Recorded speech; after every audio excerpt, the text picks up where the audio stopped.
Hello, you're listening to Otaku Spirit Anime Cast. My name's Andrew, and I'm joined here with Chris. Yo. Today's episode is our Winter 2025 Anime Season First Impressions Part 2. We're going to go through a bunch more shows this part. I don't know how many we're going to go through. You'll see it in the timestamps what all shows we go through, so you can jump to the ones you want. The good people, they hang around and listen to us talk about all the shows. That's the good people. But as per usual, at otakuspirit.com is where you can go for all of our links, social media links, ways to get a hold of us, ways to support us, all that good jazz.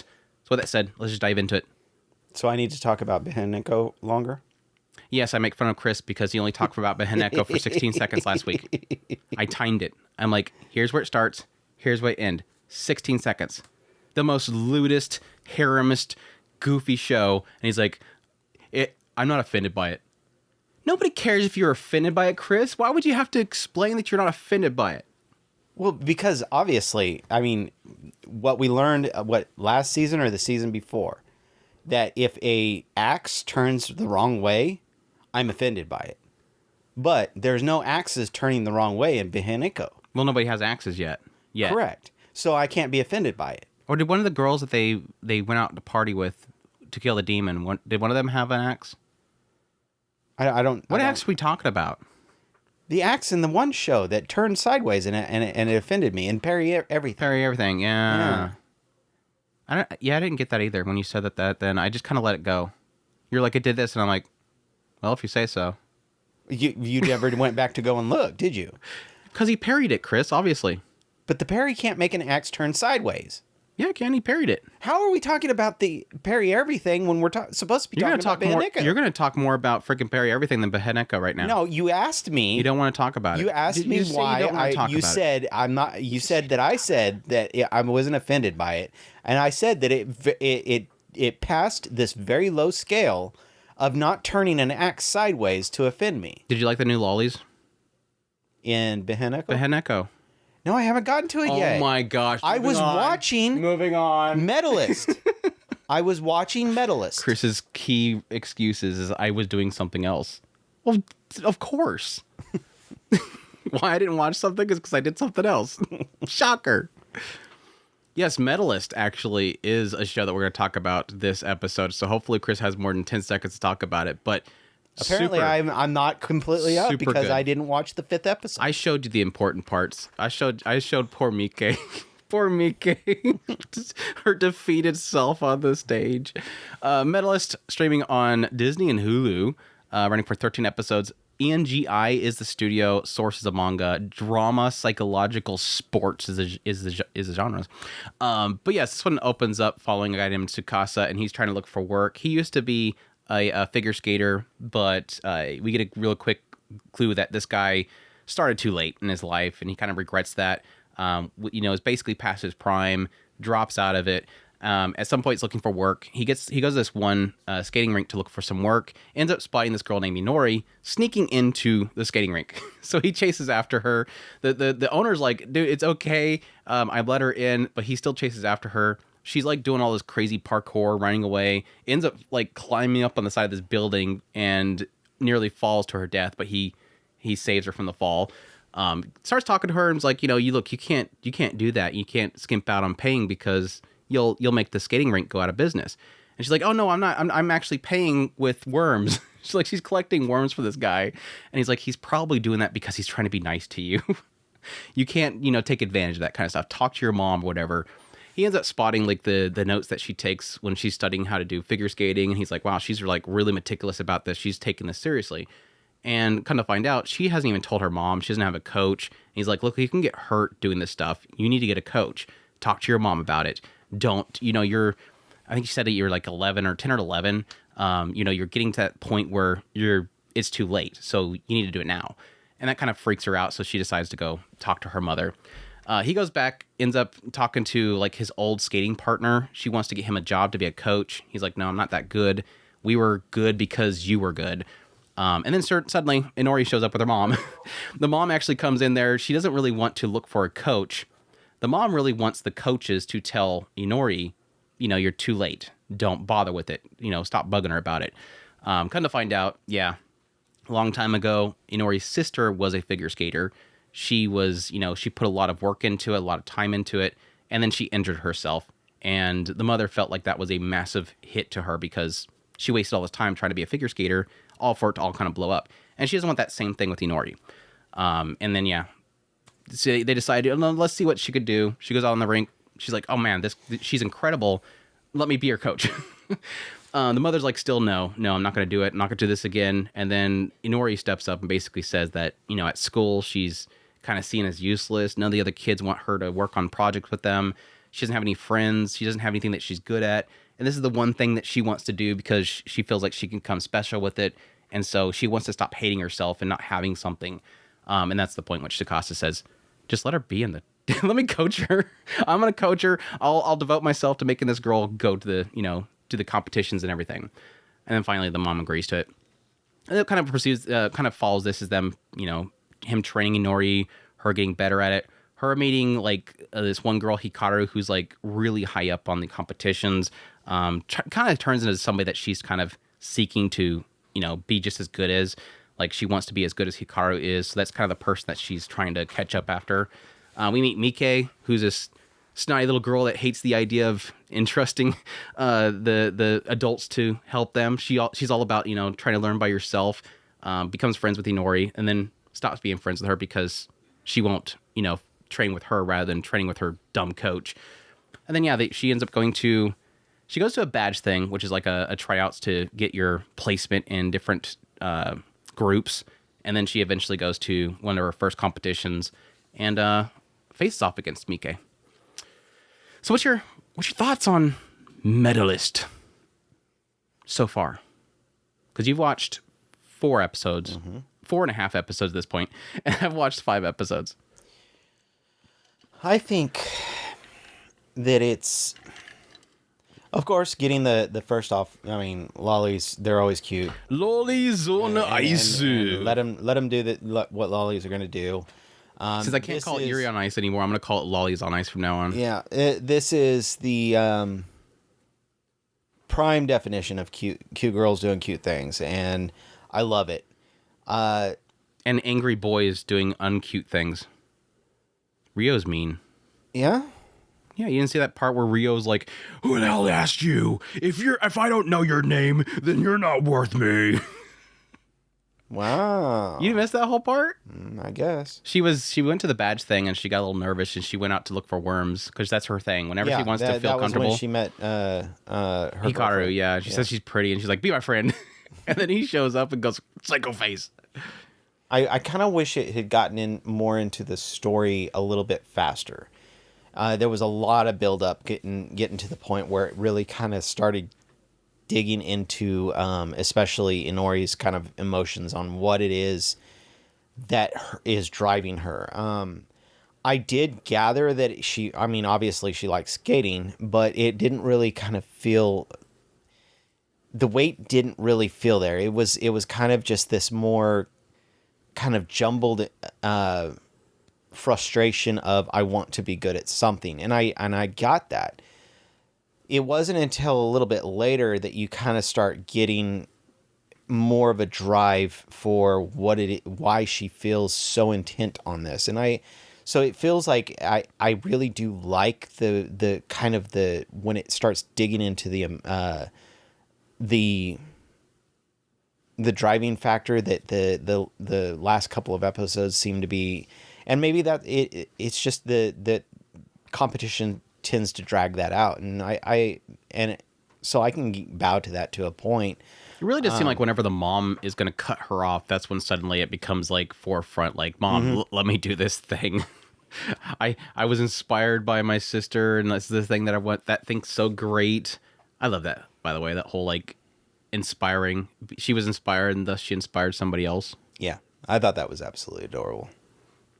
But yeah, I'm kind of on the opposite page where I think that it's doing a good job of kind of breadcrumbing it. Like, I mean, and I think really with a lot of the push for Inori, it's often a case of like not really understanding exactly what's going through this kid's mind.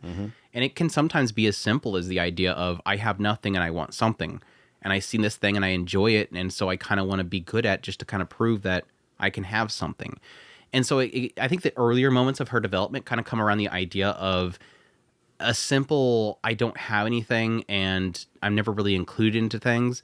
And then the moment that I kind of seize control of something, I kind of just want to not let it go. So I'm not going to let this thing go. Please don't let me let this thing go. And then later on, it kind of turns into, oh yeah, so here's how she got to there. Right here, she doesn't want to let it go because she's there. Now, later on, we find out, oh, so that's how she got to there, is this inspiration of her sister and wanting to do that same thing. And then she thought it was beautiful, and now she wants to do that thing. And now that kind of, again, technically snowballs into that. I'm still not going to be super comfortable with it. I think that's the thing that I've liked about Nori's character so far, is it's never like there's never a silver bullet kind of thing. Like, you'll have so many times where it feels like, oh, we've gotten over her anxiety right here. She's going to get on there and she's going to do a good job. And then 2 seconds later, she's literally like, give me your worms. Like, he has this like little hoodie on, and so it's got these little strings that hang down. And so she grabs them to feel comfortable because they feel like worms, or they look like worms, and which bugs him because he doesn't like worms. So she'll like grab onto it like, I'm not over this yet kind of thing. I find that kind of inability to get over that stage fright. And it's not really stage fright because she does really well when she gets out there. I think it's just like the confronting something, some sort of challenge. It's challenge fright is really what it is. Because once she gets out on the stage, I'm like, that's going to be her thing. Like the first moment she went out there for the competition, I'm like, right there, that's going to be her thing. Her thing is going to be that no matter what, this girl just has like a priceless smile. It's like they established that really early on. It's like, this girl has literally $1 million smile. And if she could just beam that at people, no matter if she falls or whatever, the judges are like, here, get all the points. Here, take all the points right here. It's great. I think that being her sort of uniqueness, I think, is what really kind of sells her as a character that's going to be able to go places. I think there's a couple themes within the story that I think are doing well so far as well. I love the parallels. Tsukasa and Inori's parallels, and the idea of he took too long, and he came into figure skating too long.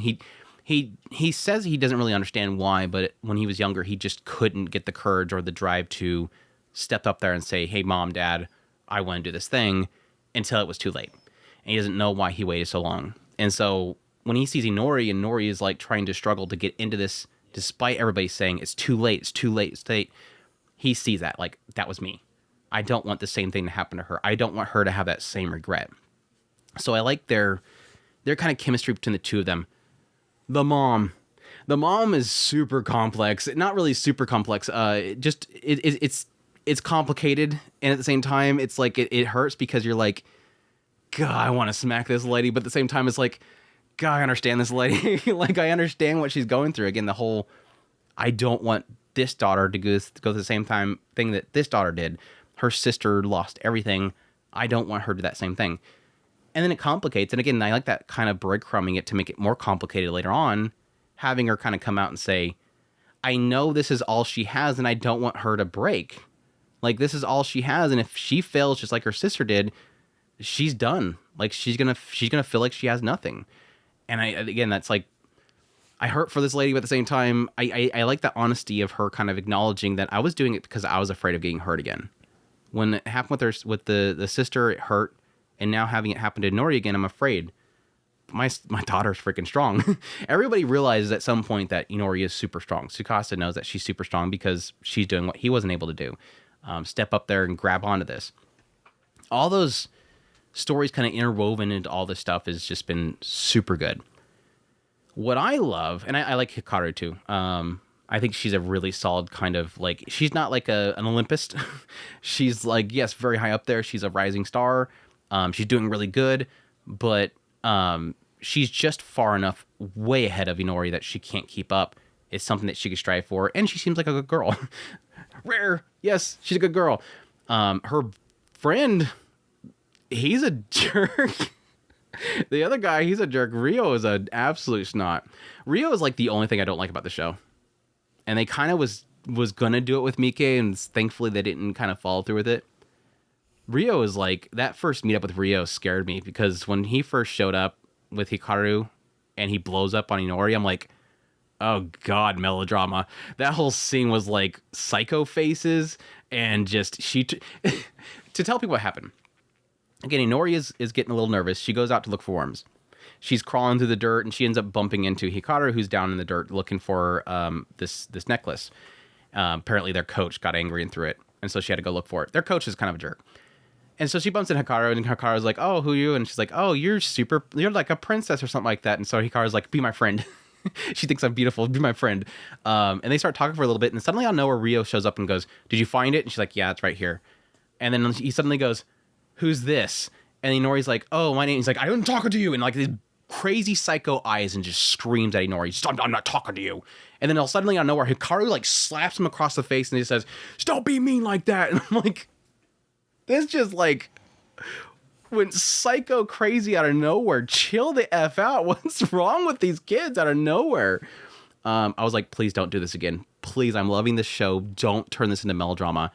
And again, later on, technically, Mike gets a little crazy, but they haven't done that again. So I'm like, thankfully, I guess unless they get really deep into what's going on with Rio and their coach, which I don't think so at this point. But Mike is great, though. Mike is kind of the opposite of Inori in the idea that Inori feels like she can't do it without her coach. She's tried to do it by herself. She can't. She needs somebody to help. Mike is somebody who doesn't trust adults because she's lived so long of her life where, she does something wrong. She tries to push back, and the teachers turn against her because obviously they're going to listen to these kids. And so she feels like she can't trust adults. And so she's burned a lot of bridges, pushing against the adults. And so when Inori wants to have the help of adults, she doesn't like that. But they are she's sort of like a sub boss. Like she is somebody that Inori can chase after, but doesn't really need to be a full on rival. So I like her too. She's super cute. So it's been a great cast of characters so far, besides Rio, who's a bit much, but he kind of chilled out here recently. So I'm gonna be hopeful that doesn't come back. Overall, the cast is great. Now, the biggest jaw drop moment for me so far has been episode 4. Episode 4 was absolutely incredible, and that's where we really start to get into the actual competitions, which I think with the character development that have been happening so far, having the actual competitions sort of accent it has been incredible. Showing me that during the competition they can tell a story is really what it is, because that was really where we're not only getting Inori saying I can do this and pushing back against her mother, getting out on that stage, again, showing what makes her so beautiful and so strong at what she's doing and getting up the moment that she falls down. It was telling a story throughout that. The mother's getting emotional, realizing how strong her daughter is. Everybody's realizing how strong she is. And then having that accented at the very end there, having the mom come forward and say, I'm sorry I didn't help you up until now. Tell me what you want and I'll be there for you. That episode, like, overall, I think I cried like 3 times. I cried the moment that she told her mother that she was going to do it, and she turned around after inspiring that kid. The moment that Tsukasa, just before it, was trying to tell her, look, if you fail, come back here. I won't be mad. We'll start over from part 1. You're afraid of failing. I'm not going to leave you. Come back here. We'll start over. It's okay. That was like, I got me all emotional there. Then the performance itself, the mom's over here crying. That's getting me emotional. And then she finishes it. She turns around, she looks at the crowd, and there's that kid up there clapping. And I'm like, oh, give me again. And then again, like at the very end, having the mom just say that, I'm like, this episode destroyed me. Like, it was enough that I just had to fire up the camera and talk and do impressions on that episode. It was so good. And then episode 5. She turned around and went to Coach and said, I went ahead and fell at the beginning just to try it out. Well, you said that it was okay that I can fall, so I tried it. Coach said you could do that, so I'm going to try it out, see what happens with it. But yeah, then episode 5 was fantastic too. Episode 5, I mean, I had it with episode 4. Episode 5 cemented for me, like, this studio, at least this team, is incredible with CGI. I mean, we knew coming into it with the PVs that it was going to be a CGI show, but I didn't know, like, to be honest with the PVs, I was like, okay, it looks good, but at the same time, it's got that whole, like, massive head syndrome with like pencil neck. So they have like these big massive heads for these little itty bitty bodies. And it's, yes, technically the character designs of the girls in the show 2D, they have big heads, but like this was just, the proportions were slightly off to the point where you can tell, okay, this is obviously a CGI moment, even if it was a screenshot. But like we seen a couple shots of Hikaru earlier. But with episode 4 and episode 5, I'm sold. Like this studio, what they're doing with this stuff, and I've seen clips of the behind the scenes, and they're literally getting a figure skater out on the rink, and they're doing mocap of her, and then they're taking that mocap of her movements, or at least her body movements, and they're putting it into the environment, and then the perspective's changing around it.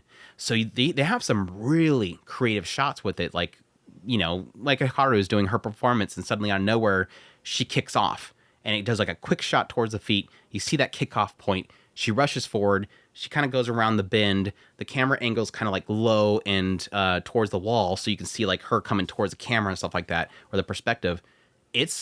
They're doing some very creative stuff to make these performances just literally captivate you. Like I was showing Chris earlier the performance with Hikaru, and what I was saying was like, I'm so happy there's no commentary. Like typically with these performances, I mean, it was with Inori's performance and Mike's performance. They always have somebody on the sideline going, "Oh, it's time for the triple axel. Oh, they failed the triple axel. Oh, don't do that." Or yeah, with Mike, her face, her face is like defeat. Like having those like commentary is good at points, but like Hikaru's had none.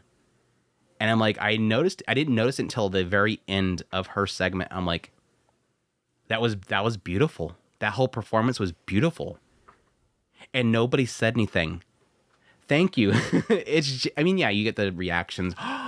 But no, nobody said anything. I'm like, they're literally me. Like, you can't talk during that. Like, it was such a beautiful performance. So beautifully done. And again, the storytelling with it, Mike's whole thing, like hers had a lot of talking through it, but it was really her kind of not liking that she failed this thing and then wanting to start over. And it basically paralleling her life. I wish I could start over because I've always messed up back here and I've never been able to start over. And I kind of want to start over now. She starts over, which is her failure. But then it turns into, I wish I could do that with Inori. And then Inori turns into, hey, let's be friends again. And she's super happy because she could start over with Inori. Like, it means so much to her. It's, gosh, did I tell you this show's great? I freaking love it, dude. I just absolutely love it. I don't know if you agree or disagree with all of that. Visually, are you good with the CGI? Yeah, so far. I haven't had a problem with it. Yeah, it looks good. Like I was telling a lot of people, I'm like, I'm the first person to complain about CGI. This is like an example of how a studio can use it and use it in a way that's like, it's creative. Like it is putting the effort into it, is really what it is. Like it's not as simple as just having these robotic looking stiff characters just going around and doing this whole thing like I'm figure skating, right? Or just having like plain faraway shots. Mittens did. They're getting in there. She looked like a puppet. She came in like, oh yeah, with the very end. It's like she looks so defeated. I'm like, this girl looks so defeated. I was showing Chris, I'm like, I did the beginning of my clip that I did for it. It's literally her like doing the cute little pose. And then she goes around the corner and she does, yeah. And then she's all happy. And then how it's going. And it's literally the last shot where she's just like, eh. I just don't want to do this anymore. I'm like, oh, poor girl. Oh, I feel so bad for her. But she's Nori friends, so Mittens will be happy now. Mittens will be forever happy. I don't know why, but Earthly in the DMs, he's like obsessed with calling her Asuka. I don't get Asuka. Do you get Asuka vibes from Mittens? I mean, she's a Spitfire, but she's not voiced by Asuka, I don't think. I meant to ask him, like, where are we getting Asuka? I don't get the Asuka thing. I'm pretty sure that's not Asuka's Seiyu, because she's older. She's much older. Let's see. Mike is. Oh, she's the leader of the pack in the Seton Academy. I can see that. She's the Loli, My First Baby, and Devil's a Part-Timer. She's the Crow girl from Oshinoko. I can see that.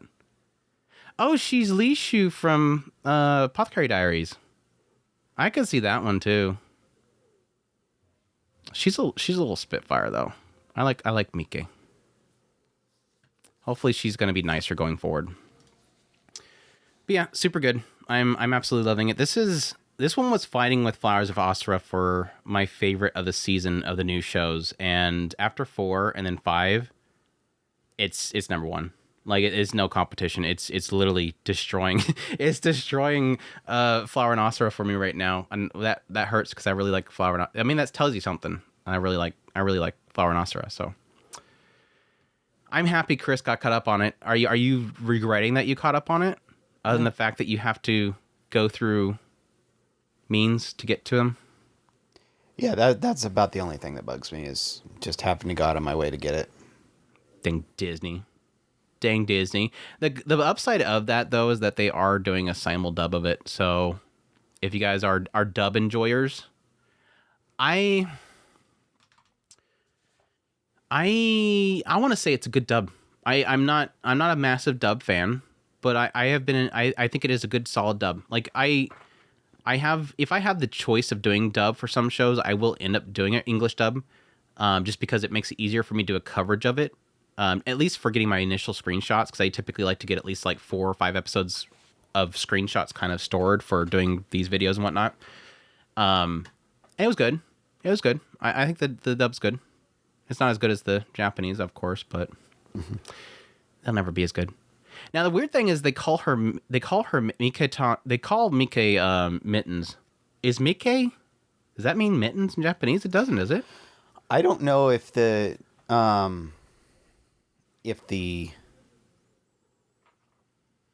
on the sub. Right. That's because the subs. Well, the ones that I've gotten, they're dub titles, where they take the script from the English and they use it for it. Because like I was showing you that clip earlier, that's from the release, and it's because dub they're also it's not lined up. They're also calling Inori like they're off the wall names, and I don't understand it. Yeah, they're like giving them nicknames. I just wasn't sure if Mike translates to that. Because I mean, she obviously looks like she's going with the whole cat thing. Sure she's got the cat lips. I wasn't sure if it was an AI translate or what. Because I think they call her Mikaton. I think they call her Mikaton. And I think they're probably trying to give her like a nickname that's similar. And so they're like, oh, let's just call her Mittens. And it might be in the translation notes that they gave over for it. Like probably in the manga, it's probably Mittens too. Yeah, Mikitaro. I don't know. It was just weird. It was a weird little thing. Super good though. I've had several people trying to tell me about the story behind Medalist, which is like something to do with like this character in U-149 that they really really liked, and so they decided to make like a show that was basically Nori's like designed after them, and they made this manga sort of after that character, and it became super successful. And if all that's the case, then that's super cool that she's got that inspiration and it turned into something successful, because I love it. It's definitely one that if it finishes and they don't announce another season, I'd be hard pressed not to want to go for the manga for the series. I'm enjoying it that much. So, anyways, after 30 minutes, let's talk about other shows, Chris. Let's talk about other shows, Chris. Gush. Let's talk about another show. Let's see. I have a crush at work. That's a show that I won't talk as much about. You haven't watched that one, have you? No. I think this is the one that's on YouTube. I don't think this one even has licensing anywhere. I think it's on YouTube though. Unless that was Tasakare Hotel. Anyways, I have a crush at work. Kono kaisha ni suki na hito ga imasu. This one is being done by Studio Blade. Sources of manga. Genres are comedy, romance, slice of life. And like the title leads you to believe, it's about a guy, Masugu, and a woman, Yui, who met at work. Everybody believed they actually hate each other. I mean, they did. For the longest time, these two from different departments, and whenever they crossed path, they were just constantly at each other, just bickering or whatever. And apparently at some point, they got to know each other and realized, oh, they kind of like each other. And so they got together, but they don't want anybody at work to know that they're together because they're afraid it's going to make it awkward or whatever. So they decided to keep it a secret from everybody. And whenever they're at work, they still bicker at each other and are still constantly at each other's throats, despite the fact that internally they're going, oh, that just doesn't feel good. You know, he thinks that she's mad at him or whatever. And she's like, no, we're trying to keep this a secret from everybody. So we got to keep bickering because we've always bickered with each other. Yeah, eventually she ends up running into somebody that she'd known in the past. He gets a little jealous of it, yada, yada, yada. I haven't gotten very far into the series, probably like maybe 2 episodes, but it's a rare anime about adults in a relationship, Chris. Would you believe it? You can adapt a manga that is about adults being adults. Right. Even though they still do the kind of the whole high school doki doki blushy thingy that they do. Yeah, I like it for that, but at the same time, I kind of need a little bit more. I think the writing so far has been decent. Like, the character interactions between the two of them have been decent so far. At the same time, again, based on the 2 or 3 episodes that I've watched, there really isn't too much, like, driving me to keep watching. Like, it's one of those kind of romance things that's kind of hitting the usual marks with, again, here's the person from her past, and now he's jealous and thinks that she's gonna, I guess, cheat on him or something like that. And yeah, keeping it a secret from everybody else. I've heard some positive about like the last couple episodes that I have not been able to watch yet, so I'm probably gonna go back and see if I can get caught up on it. But I don't think that I'm gonna. I don't.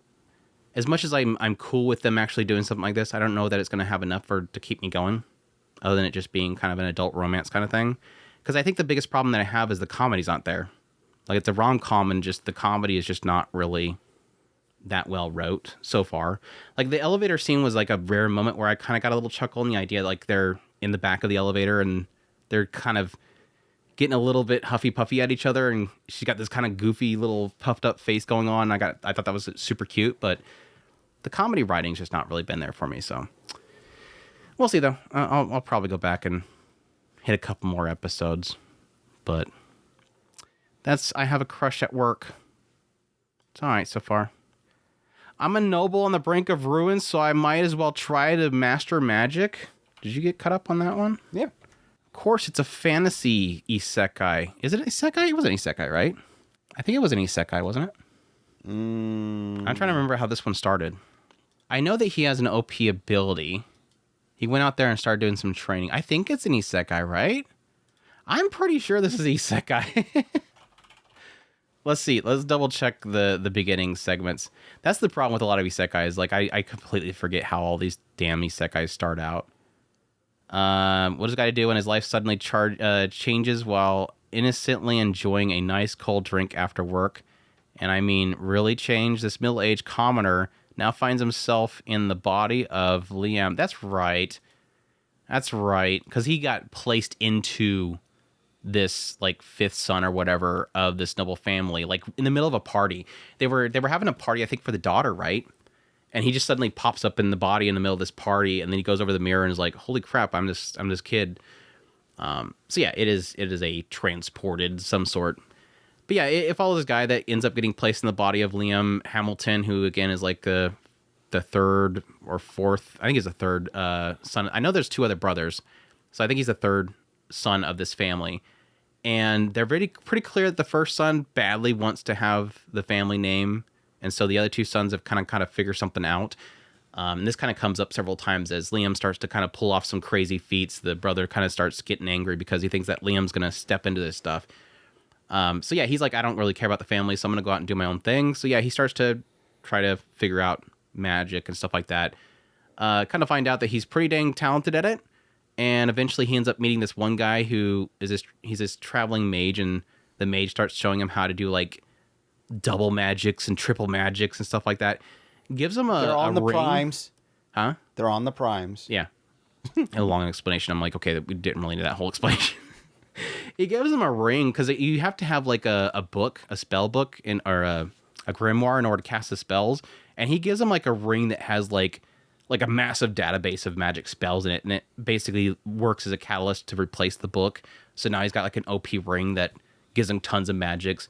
Eventually, oh my gosh, I'm thinking about the later moments, and it's just like, there's so much crap. He has a box, and he makes like this he masters a spell that his master wasn't able to, which is like to create a parallel like box of a world, and he's making it bigger and bigger so that he can put stuff into it. Then he has to figure out how to master it to where whatever he closes it doesn't delete the stuff, and it always remains. And so then he starts building a house inside of there, And then, yeah, they're being attacked by a. Oh, hey, He's Andy, got like a pact with the dragons. Andy. And then he finds out that he is like the legendary person with the pact with the dragons. And then the princess wants him to work because the legend of the pact with the dragon. Then they go to this promised land where they want him to like set up a new world of the world of promised land. And then he puts a bunch of fairies in there, starts building a kingdom in there. And then he starts having a nearby kingdom suddenly get involved. And now he's got to marry the princess because otherwise they're going to have conflict over here. And what? You forgot about the harem, so I mean now you're finally. Oh yeah, he's got to make contracts with girls in order to empower them up because he starts partying with one girl, and she feels like she can't keep up with him, and they're like, "Well, just make a contract." Oh, I don't want to do that. That seems bad because they can't say no to you. And she's like, "No, that's fine. I want to be powerful." He makes a contract with one of them, Asuna, and she becomes like super god power speed, like she's just like teleports. And then, like, she's like, oh, let's do this with my friend over here. So they do it with Jody as well. He makes a pact with her. And what power does she get? She gets younger. And what power does she get? To be able to cook. To make sandwiches. Get in the kitchen and make the sandwich. He's like, he makes a pact with Jody, and she's like, hold on a second. I gotta go make a sandwich. But it's a sandwich that heals all of wounds. But we got the wolf girl. I don't care about all that. Yeah, that was weird.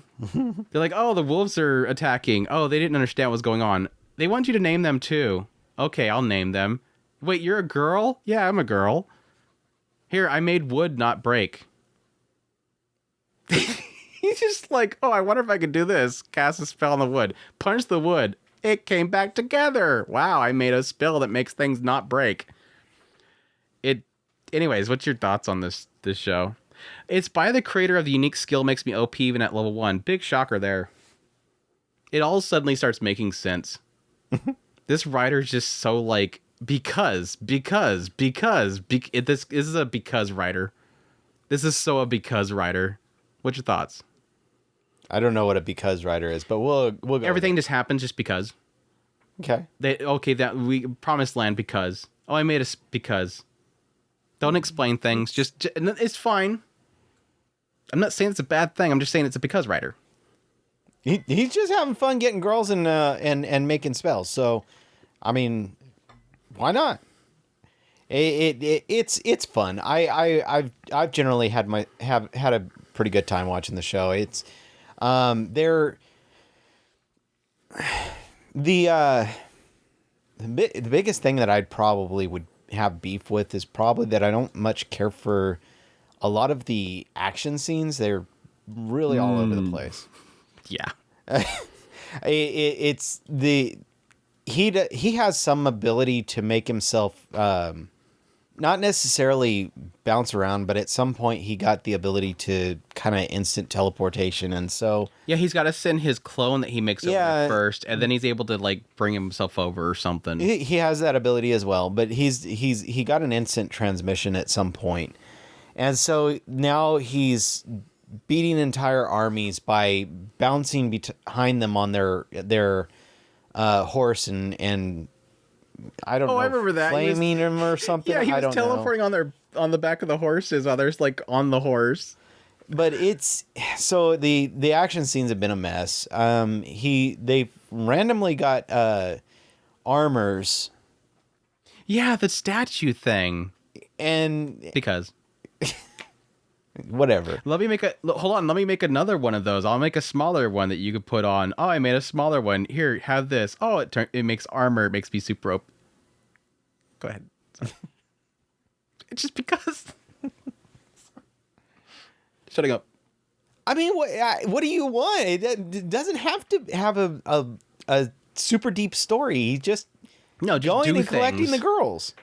No, just do things. Yeah.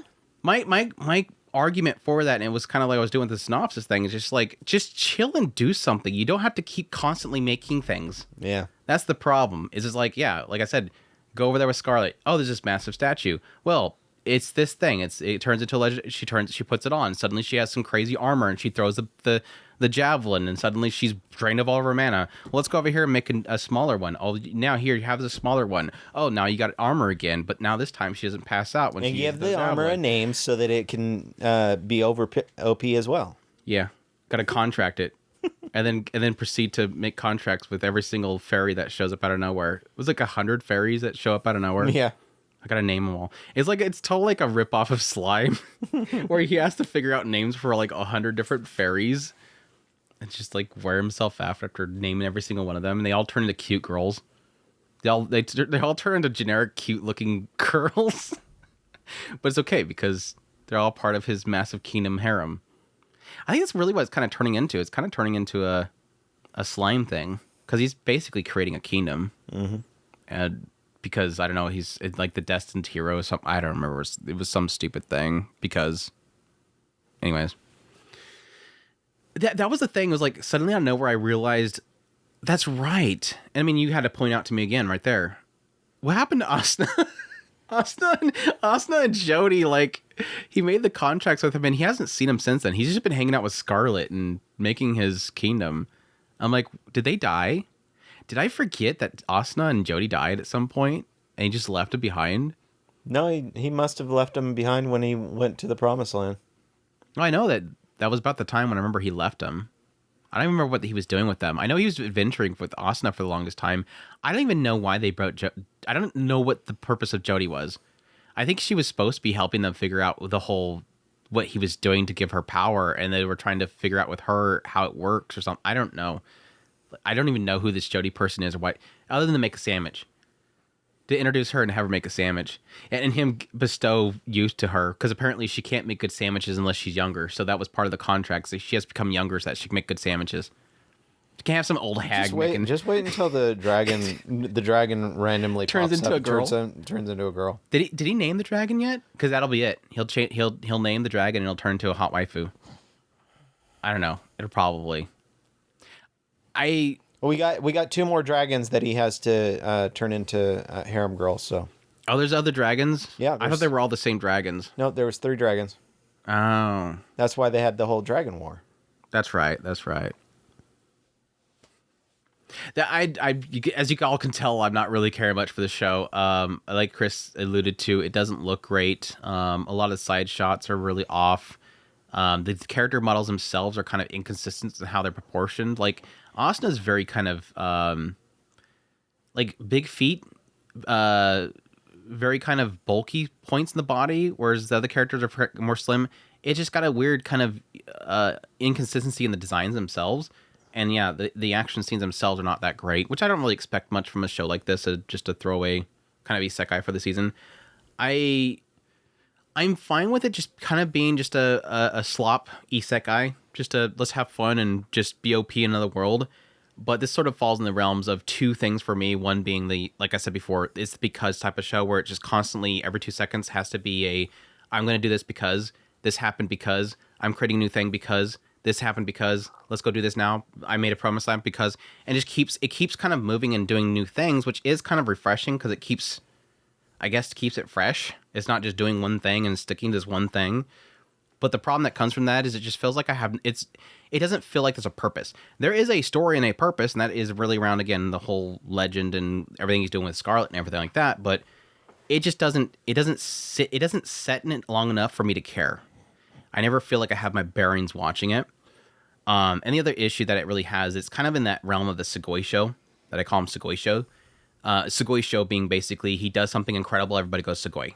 He does something incredible, everybody goes Sugoi. He has to keep doing things to make the group say, "Oh my gosh, you're so amazing! Oh my gosh, you did that? That's crazy! That's so cool!" And so it's lost me very quickly. So I pretty much at this point have already kind of dropped the show, which does suck because I remember finishing Unique Skill, even though it looked like butt, because that was that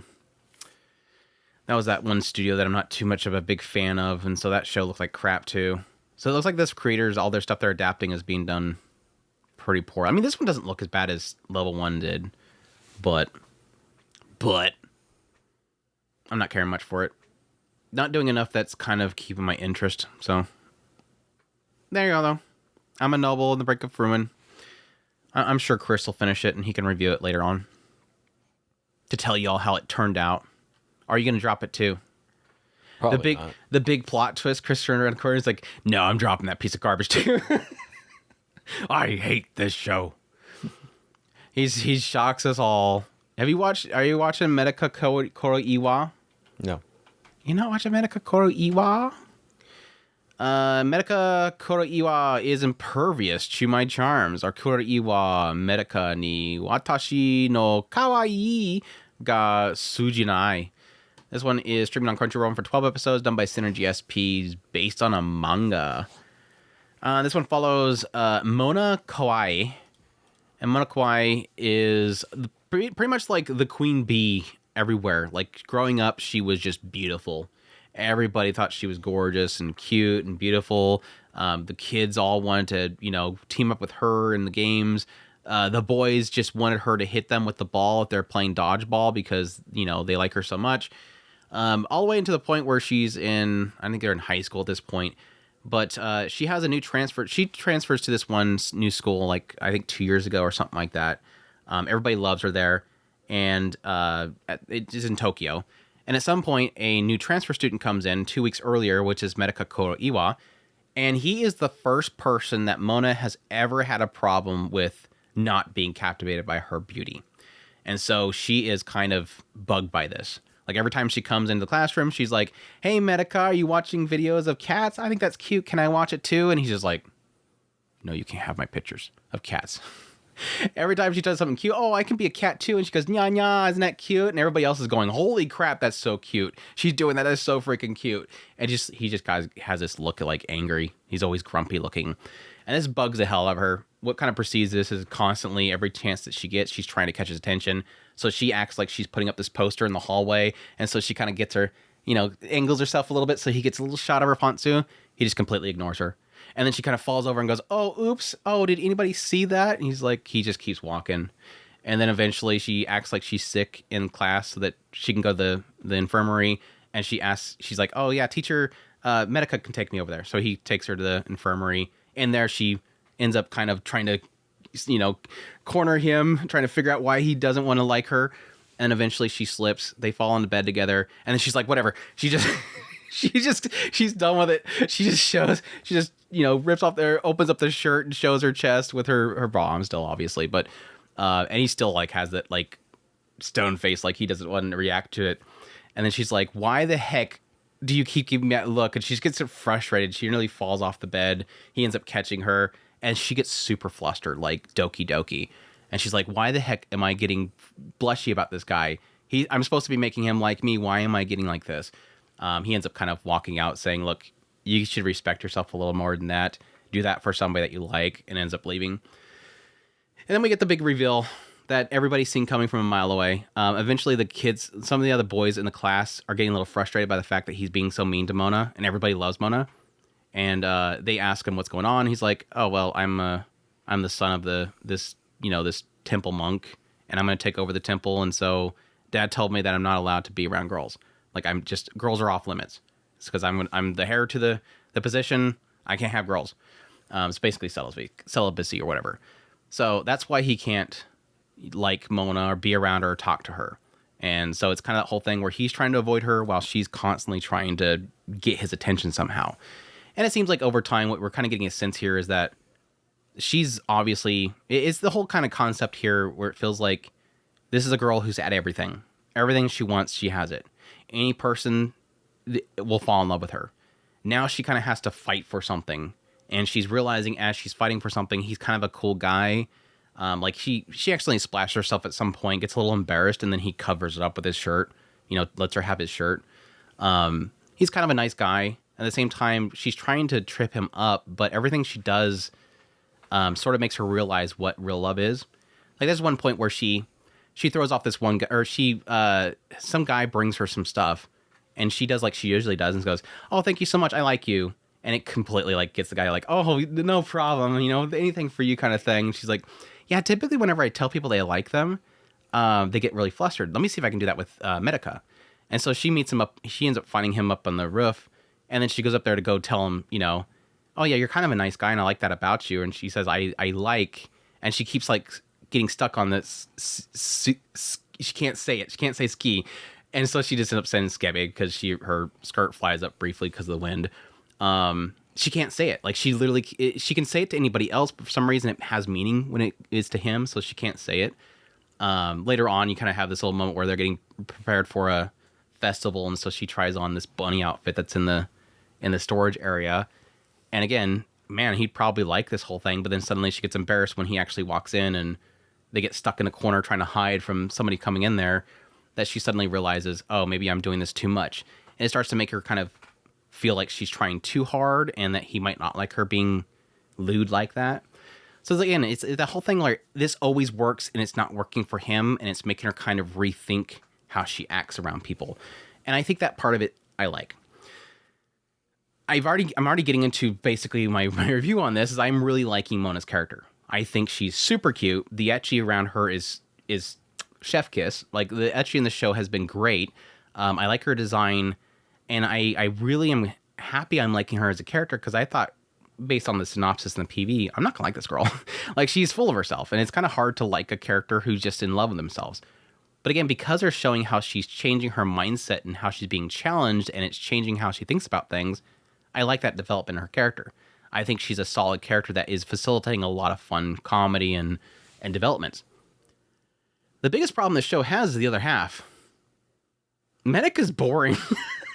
I just don't care for Medaka's character. I mean, his character is what's facilitating her to be the way she is. He does a couple cool things. He's not, a sicko, but at the same time, he's just not a very interesting character. Anything that involves his character is him going, oh my gosh, she's so cute. Oh my gosh, she's so cute. Like, that's his character. Is he just blank faced, and then whenever it does show his inner thoughts, it's, oh my gosh, she's so cute. Don't think about it. I can't. No girls, no girls. It's like, okay, what do you expect, I guess? But at least with Mona, there seems to be like a development. There seems to be change in her character. But Medaka is just Medaka. He's just, I can't have this thing. And at least there is a sense here that he does want it. It's just that he knows that he can't. And he wants to not disrespect her or touch her, because obviously he doesn't want to just overstep the bounds. But a lot of it is kind of driven by, of course, his father and what he wants for him, but his character is just kind of there. There was a part of me that's kind of like a little bit frustrated in this whole concept of why she's into him, but again, it is kind of facilitating the idea that she can't have what she wants, and that's kind of made her interest in him, and then that over time is evolving into something where it's like he's kind of a cool dude. But I find him to be extremely weak. Any character besides Mona has been pretty weak. Like, the two friends are just not really nothing, which they haven't put too much focus on them. Tsubomi, which is this girl who Mona believed at first wanted Medaka, and so it was kind of pushing her to advance on Medaka quicker, is because she was afraid that Tsubomi girl was going to take him away, or take him away from her. And she ended up just being somebody else that was obsessed with Mona. Like, every time that she's seen her kind of hiding off in the corner, it's because she was trying to take pictures of Mona, and she thought that she was after him. So she got like this phone full of like a million pictures of Mona, and she's like, oh, don't think that I'm creepy. And she's like, no, that's actually a good thing, because she was after Medaka. It's actually a better thing than what I thought you were going to do. So yeah, like, a lot of the side characters aren't really there. This really is just really the Mona show. And for me, that's enough, because again, I think her character's cute. She's fun. Her Seiyu's done a fantastic job. She's got like a dialect to her, because she's also, again, not from Tokyo. So she's got like a very heavy dialect, and it's super cute. But I'm enjoying the show a lot more than I thought I would. Despite the fact that there's a weakness around Medaka, the focus is always from Mona's perspective. So don't get that wrong. It's not like 50% of the show is like boring Medaka going, oh my gosh, I can't touch her. It's like, after each skit where Mona is after him, you'll have a brief couple seconds of him saying, oh my gosh, she's so cute, or whatever. So don't take it as if Medaka takes down the show. It's mostly Mona's perspective. So that's what's kind of carrying it for me. Again, is really just the fact that Mona's great. So I'm enjoying it. I think it's been a solid series so far. So that's Medaka. Kuroiwa is impervious to my charms. Let's do the Daily Mill Age first. That way I can take a quick break, because you watched the Daily Mill Age online shopper, right? Yeah. That's right, because you said earlier that you like this show. I think it's fun. I think he said something about I like this show. I don't know that I said The show where the show where the fun. The daily life of a middle-aged online shopper who bangs every single girl in the cast. But I said that I'm a Noble on the Brink of Ruin is fun as well. So. All right. So you all could take his word for it. Well, I mean, if you guys like that, then yeah. If people are like, you know what, I like that one too, so I think I'm gonna like this one too because Chris is vibing with me. People can vibe with Chris. A lot of people that vibe with Chris's takes, not mine. Probably not. I've been warned several times that I'm very boring. Damn. That's all right. At least you don't have the same volume as I do.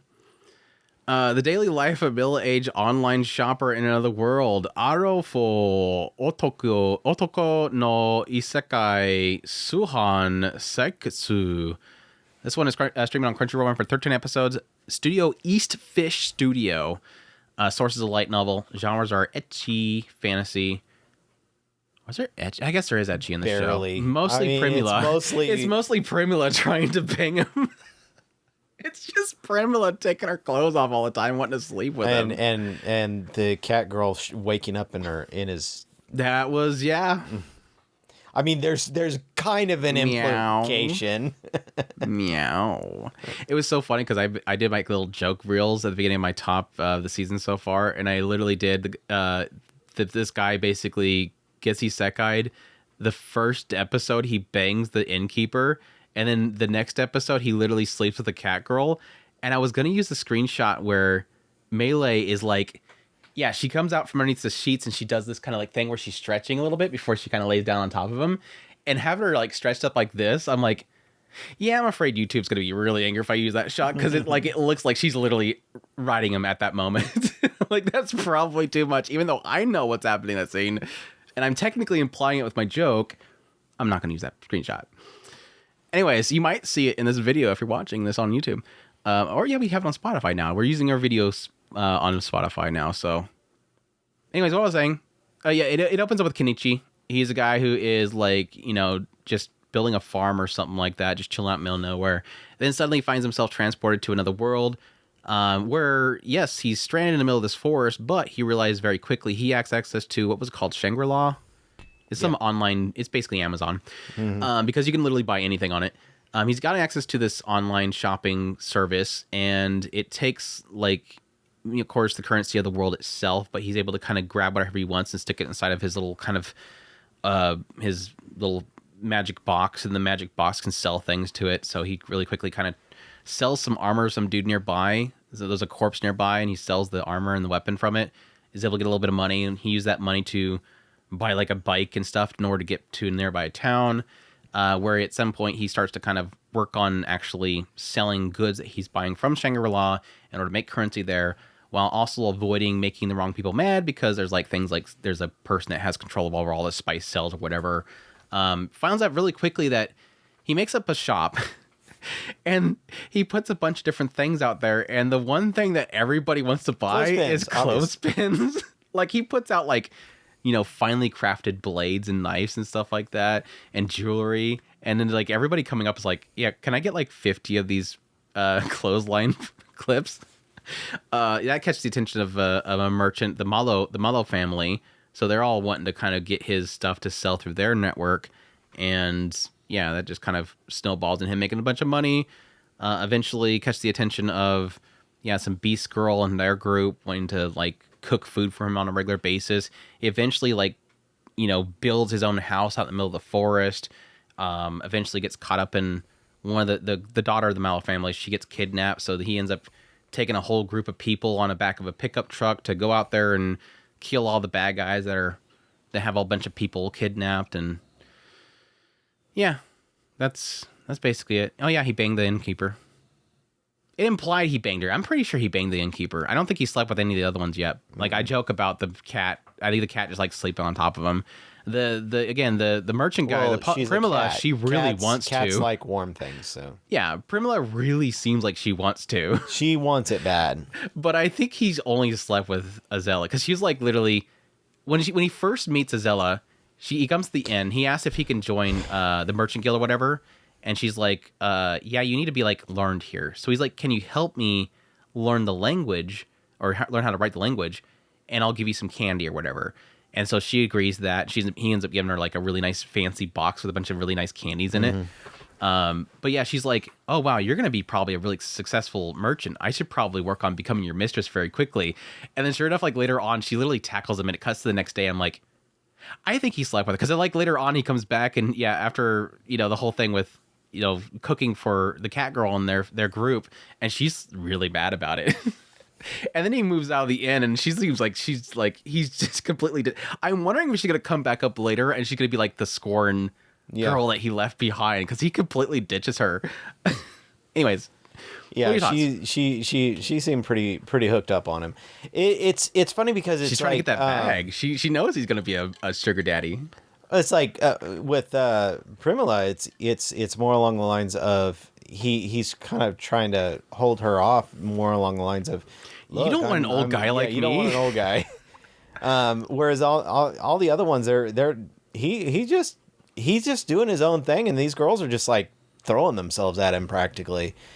But yeah, this show's been actually quite a bit of fun. I've really enjoyed it. The most kind of iffy thing that they've done so far was the raid on the compound to save Primula. It was, here, eat this nut.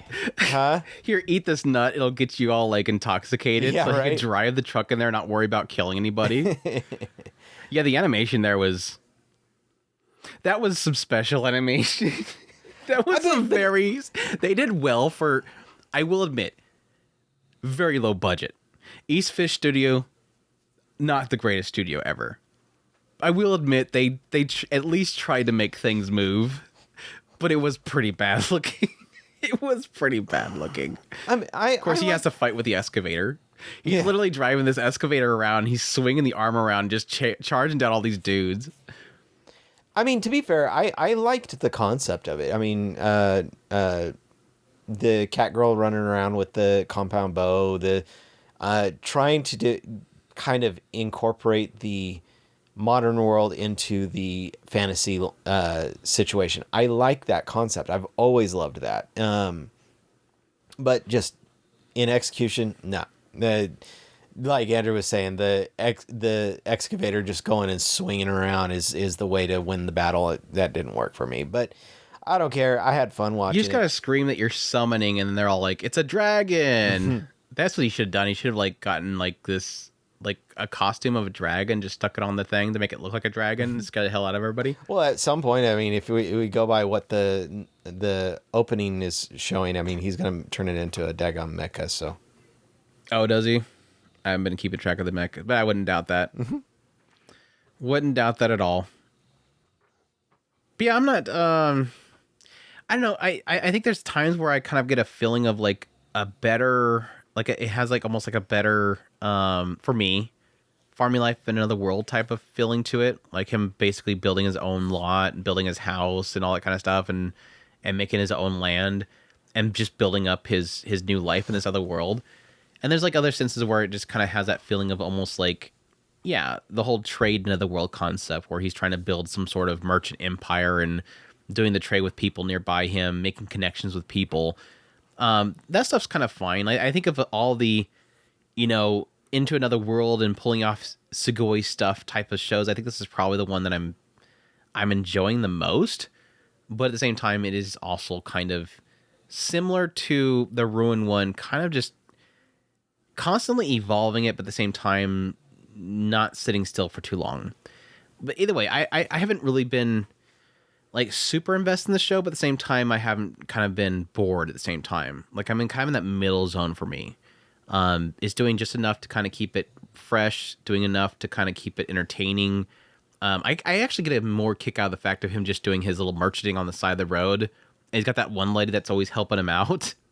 Putting together a whole band to go out to save Primula was kind of cool as well. Again, the fight itself was not great. It's not great. It's been solid overall. I've not been too bothered by the show, but at the same time, not a fantastic show. It's got a decent setup. Overall. We haven't met Namina yet, have we? Yeah. The other cat girl? Oh no, Yeah. not her. I'm trying to remember if we ran into her yet. But yeah, it's been okay. It's definitely it's kind of like it's basically like Campfire Cooking Another World. They kind of do the same thing there, but this one got waifus in it. Whereas Campfire Cooking Another World just has the slime and Eyes on Gold Finra, and plus that one's Mappa and it looks a lot better.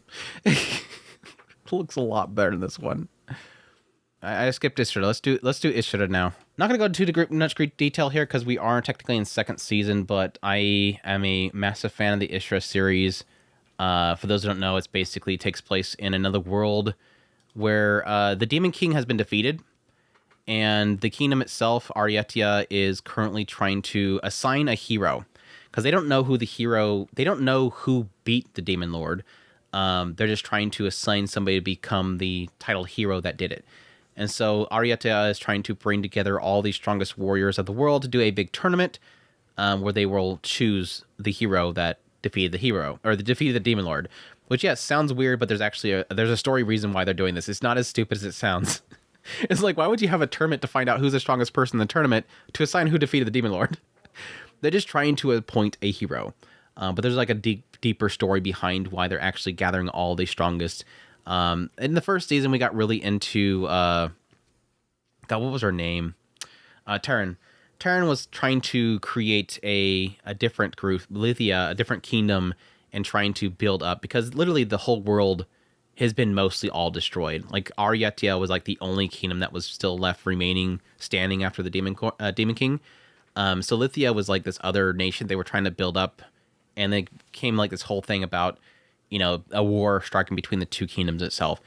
Getting the second season, they're getting more into the old kingdom, and as well as introducing several other visitors and other people that have of great power that will eventually all clash heads, choose a side or whatever. The best way that I've kind of explained how Ishura sort of plays out is it's similar to something like a Fate Grand Order, where you have like a massive cast of just people with incredibly OP abilities that at some point will either by a desire for fight, or own self-gain, profit, being paid by somebody, or the kingdom themselves sort of gathering people in order to protect themselves, they will eventually clash. And when they clash, somebody's going to die, because some of these people have incredibly insane powers. Like one of the first ones they introduce you to with the series is Shojiro. And he's this dude that has like, you know, like the whole like track sweater. He kind of reminds me a lot of Subaru for some reason. He's this dude that looks like he's obviously from Japan, and he is a visitor from another world that has come there, and his ability is that no matter what blade he uses, no matter how dull it is, he will find the core or the weak point of something. And so his strike always finds the weakness of something. And so he can often take out things in a single strike. You'll have other characters, like there's Linarius, we just met this season, not Toyama, by the way. She's a hot chick of this obsidian eyes, which is basically a vampire of this world. So she can basically, just by having this infection in the air itself, can infect people to be controlled. One of the biggest and most OP characters they had in the first season was Kia, and they haven't showed Kia here recently, which kind of sucks.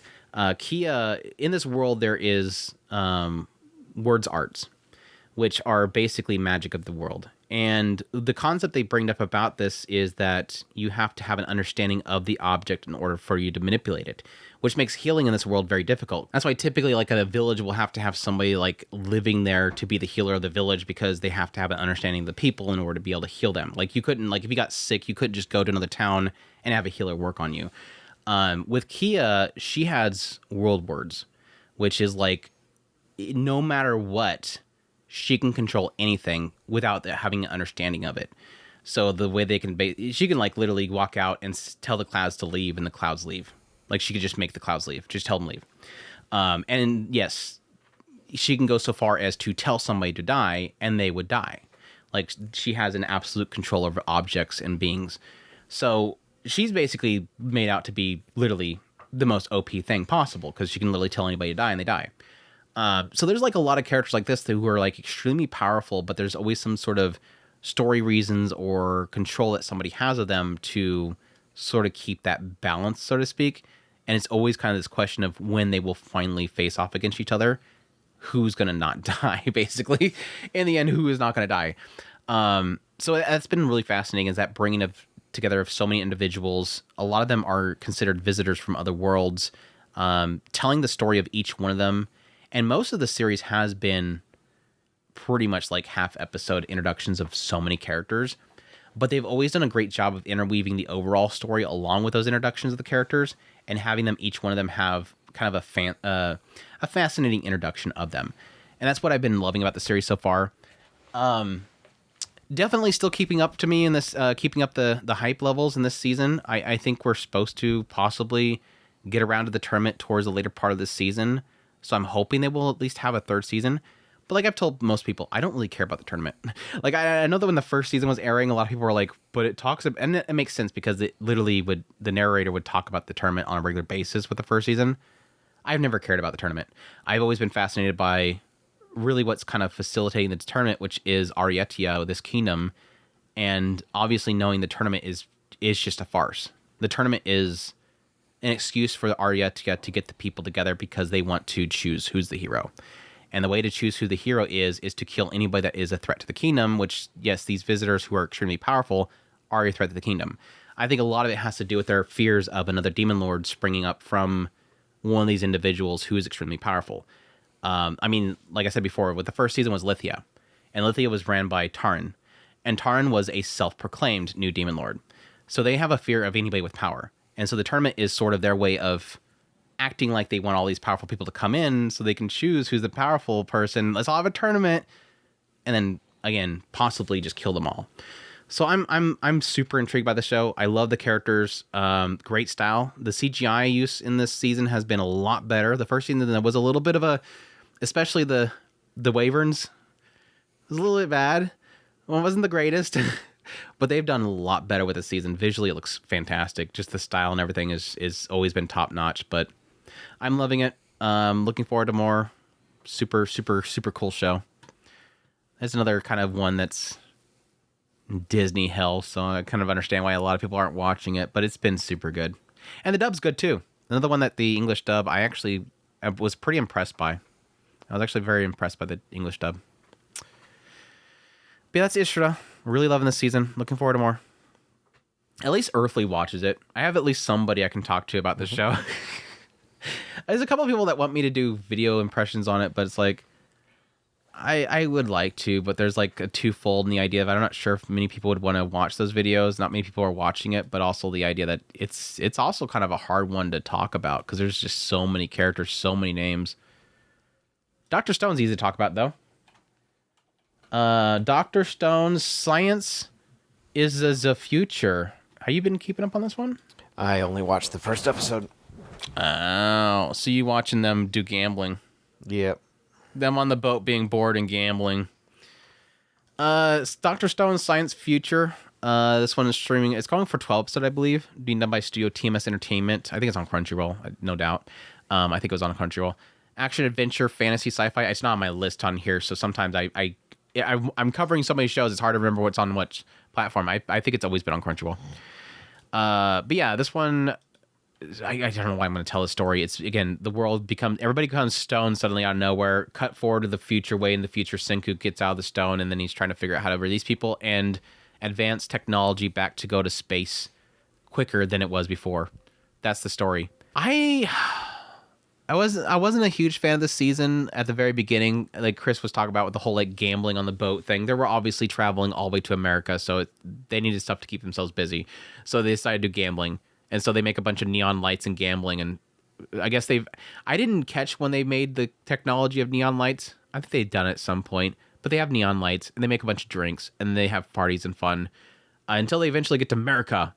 Because, yes, in the previous season, they were talking about the idea they wanted to go to America because that was going to be the best place to cultivate corn, or they figured there might be a whole bunch of corn there because they need corn in order to make more stone getting rid of juice.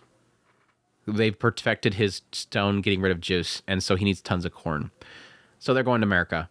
And, of course, when they get to America, they end up having to run into people with guns that are ninjas that jump into trees with massive Gatling guns that they can somehow carry. And, oh yeah, planes. They got planes over there. There's somebody with planes. What I've seen so far, because I've just seen them introduce what I'm assuming is going to be the bad guy of this season. He basically looks like a Senku.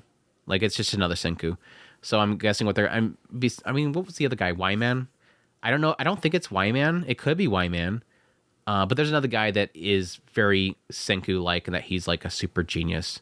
So I'm guessing they're gonna get into a battle of brains at this point, or somebody else that's just like Senku is advancing their technology, and he's got his own group, but they're aggressive, so Senku can't just walk up to the door and say, "Hey guys, can I have some corn?" So I'm guessing they're gonna fight with them. I've gotten to the point where Gin has infiltrated them and got lidar'd by the not Senku, and so you have like the mentalist who is trying to trick the brainiac guy with his use of a lidar system.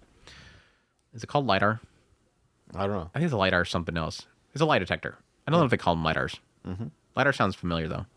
Anyways, side tangent.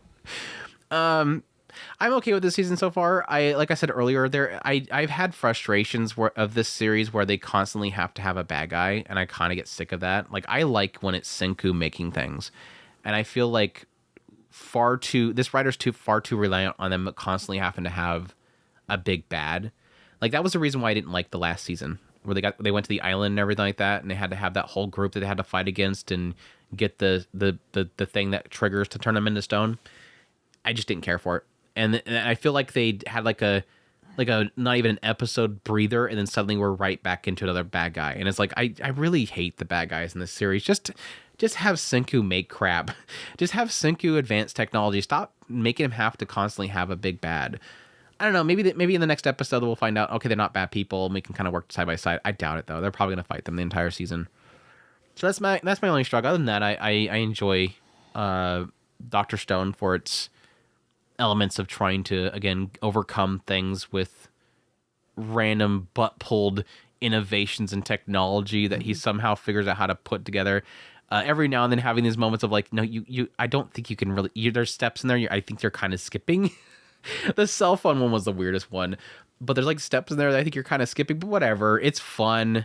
I enjoy it. I always find it entertaining, and I think a lot of it has to do with like Senku's like charisma and just goofiness. He gets great. Like the whole situation with the plane. Like it comes out there, he throws something into the vents and messes up the engine, and it crashes. And they're like, "We got to get out of here." He's like, "No, hell no, we're gonna go get that plane because we just knocked it out of the air. We're gonna get we're gonna get that plane." And so they go marching off to try to find where the plane crashed because he wants to. And they literally put it onto they cut down the tree that it crashed into, and they just throw this massive tree log into the river with the plane on top of it, and they're literally like cackling because they stole the plane. And it's just like, it's so dorky. Like these guys are just absolute dorks. And I'm super happy that the bad guys sucks at aiming because they're apparently stormtroopers and they can't aim for crap. But it's goofy. It's goofy. They have a lot of bad guys from the past that they've kind of brought back to the forefront as well. So that was kind of cool. But it's been good. It's been good. Did you like your first episode? Yeah, I forgot to ask you your take. Are you hyped up? Yeah, the first episode was great. I enjoyed it. I did get a kick out of the whole because you knew it was going to happen at some point. Them carrying the bad guys with them just kind of was like, duh, they're going to revive them. So yeah, going ahead and reviving him was just kind of that was into the cake at that point. That is so funny. That didn't dawn on me because they were like, they were on the boat to go to America, and then at some point he was, what's his face was like, I'll help you out with this, but I have one condition. I want you to free the others. And I'm like, so wait, they brought them with them? Yep. Like you guys planned on reviving them? Like, do you just have like a million people downstairs in the boat? He sold it as he was taking them with them so that they could keep an eye on them. So nobody else would revive them, and then they come back to destruction. They didn't get revived in on accident, but yeah, he took them with him, and it was like, okay, this is. He knew you were gonna do it. You're gonna revive them at some point. They had to train him. They were gonna need to train them. Yeah, Mozu. They wanted to. Yeah, you could almost figure that Senku was thinking ahead that this was going to happen. He's going to want me to. He knew it was gonna be 1,000,000% though. Yeah. What was 1,000,000% though? 100%. It's been good though. Dr. Stone, science future. I think we're coming up into the end of it. We're almost there. We're almost the finish line on Dr. Stone. Even given the worthless Appraiser class, I'm actually the strongest and got a tree to pee on me. I lied about the last part. That's just my joke. The last part's a joke, by the way. This one is Fugushoku Kantaichi ga Jitsu wa Saikyo data. This was streamed on Crunchyroll for 12 episodes, done by Okuruto Noboru. I hate that studio name for some reason. Source is a light novel. Genres are action, adventure, comedy, drama, fantasy, romance. This one opens up with Ian, and he was given the worthless Appraiser class, as the title would lead you to believe. And he is basically serving as a gopher. Like, the only job that he can really get to go into a dungeon to make any money is to basically be the other adventurers be. And so he's have to go around and cut up the bodies after the people, defeat the monsters, gather the fangs and whatnot. And he's being treated like horribly by these people that he's currently working for, until eventually they find a opening for another path in the dungeon. They realize, oh, that wasn't there before. So a new path open in the dungeon. There's gonna be a loot in there. Let's go get that loot. And he's like, dude, these are corpses of very powerful monsters everywhere. Not only are these going to be difficult to fight, but whoever killed the monsters is probably really, really dangerous. And they are like, shut up. We'll find somebody else if you don't come with us. And so he finally is forced to have to go with them down this new path. And eventually they run into a massive pack of these same hellhound things that they're, been looting. And they very quickly paralyze Ian with a spell and ditch him to be killed by the monsters before closing off the exit so he can't get out. And so he is basically dying, is getting ravaged. He ends up falling down this hole all the way down to the deepest depths of the dungeon, where he thinks he dies, but then he wakes up and he's perfectly fine. I'll kind of find out next to him is this massive tree. Kind of find out later on that it is like these world trees that used to be around the entire world itself, but they've kind of been hidden away. And the tree itself saved his life. And he's like, okay, cool, thank you, and goes off and tries to see if he can get out of the dungeon, but he ends up getting like one shot by the big, super powerful mobs that are deep down the dungeon. Eventually, the tree we find out the tree's like able to manifest itself as a cute girl, and the tree likes him because he thanked the tree for saving his life, where typically most people will not thank the tree and even break and damage the tree to, get loot from it or whatever. The guardian of the tree itself, which is Ursula, gets talked to, the tree asks the guardian to essentially teach him how to use his appraisal skill and get more stronger so that he can fight his way out. And so, yeah, Ursula, the guardian, starts to teach him how to use his OP ability, because he gets his eye cut out, and they like give him one of their eyes, and that gives him more strength and power or whatever. So eventually he gets out of the dungeon. He gets a level up to the Appraiser skill. Yeah, eventually he gets out of the dungeon, and I apparently I missed an episode because at some point they decided that they're going to go around and find all the trees. So he's gathering all the tree waifus. So he goes over to Yuri's sister, which is Pina, her dungeon, to go to see if they can find her and win her over.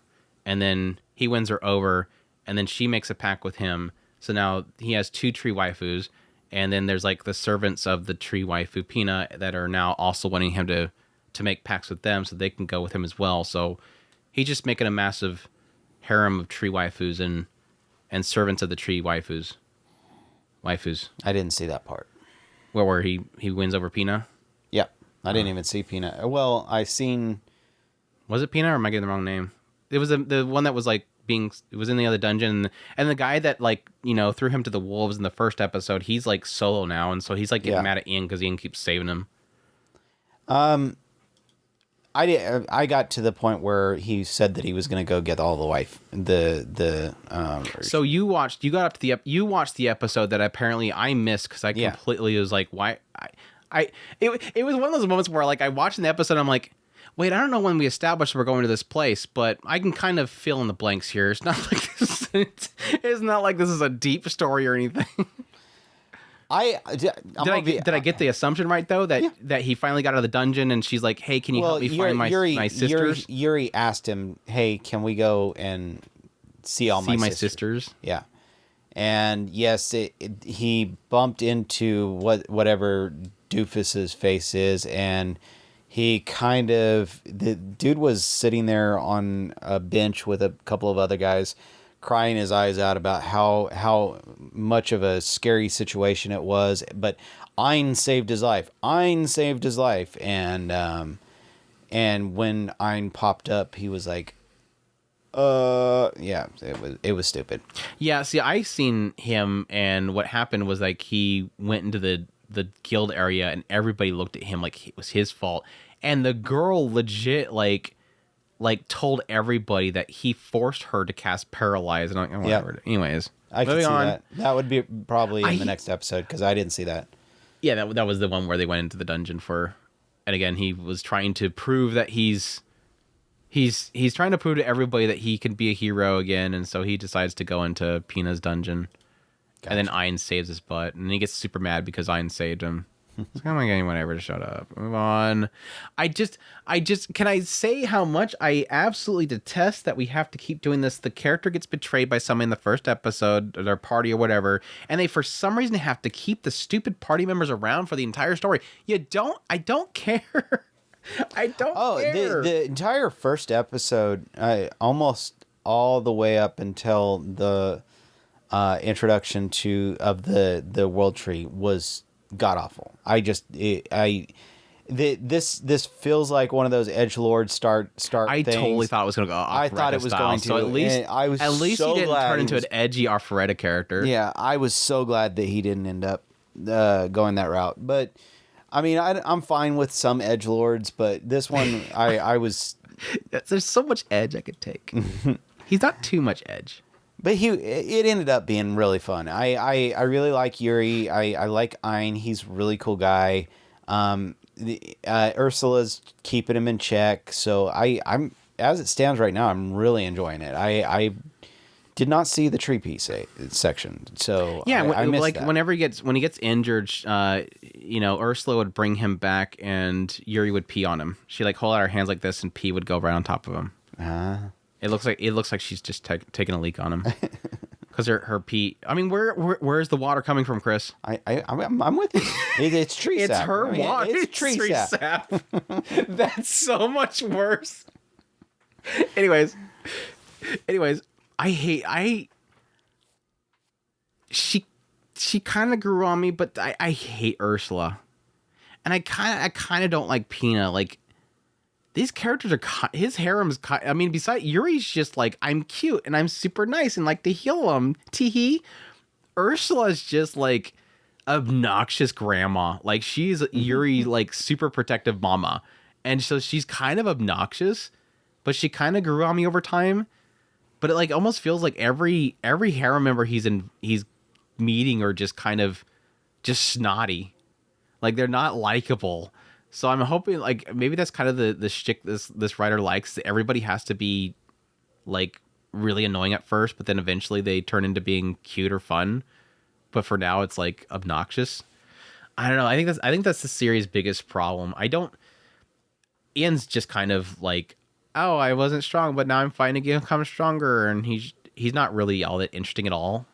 I think that's really what this series has. That's its series' biggest weakness. I don't care about anybody. Probably. I mean, have you got a sense of? I mean, yeah, besides Tree Waifu, I mean, she's cute again, but I think didn't she do the ear wiggle thing?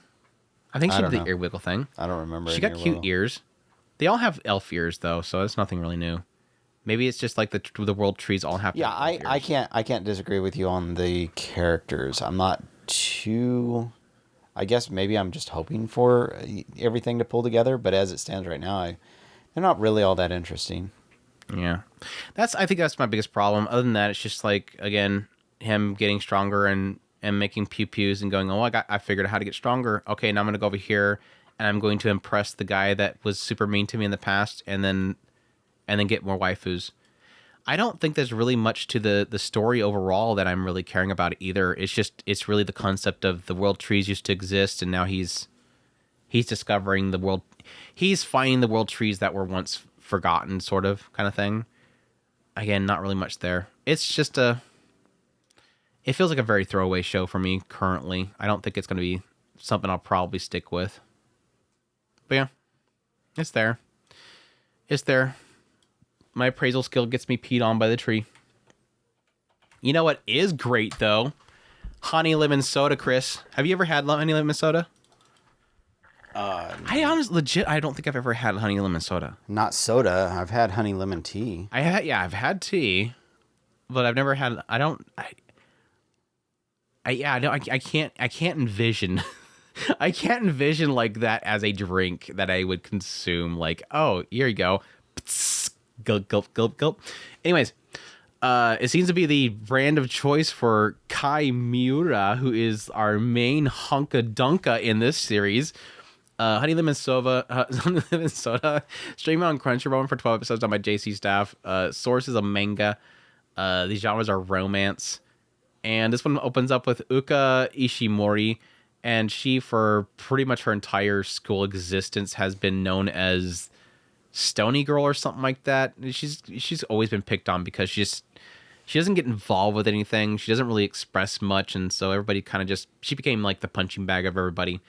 Not like direct physical bullying, but with like typical with Japanese bullying, it's really a lot to do with like social isolation, people making fun of you, joking about you, talking behind your back, all that kind of stuff, mockery. And so she's not really had too much a good experience in life.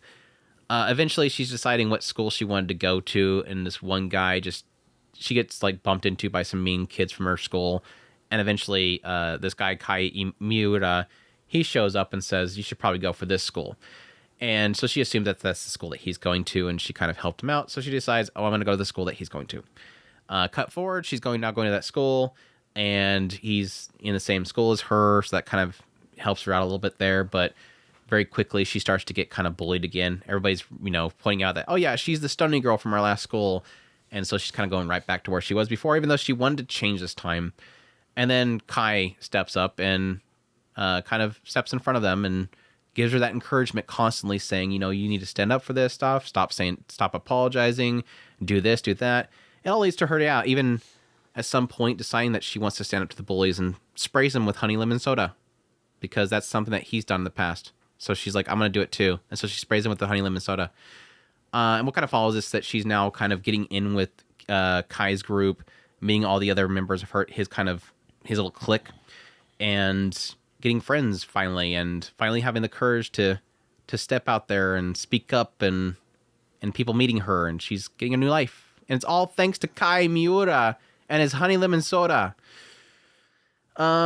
Yeah, that's basically the gist of the series so far. She's learning more about him. She really badly wants to learn more about him. He takes breaks, during the breaks, sleeping in this little like hidden club room, and yeah, he's cool. My thoughts, I'm super mixed.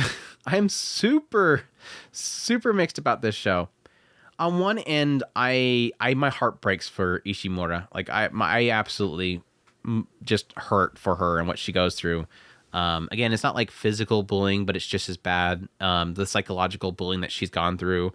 I inside yell, "Gambare, girl, you could step up. Please do it. Come on, girl, you could do this."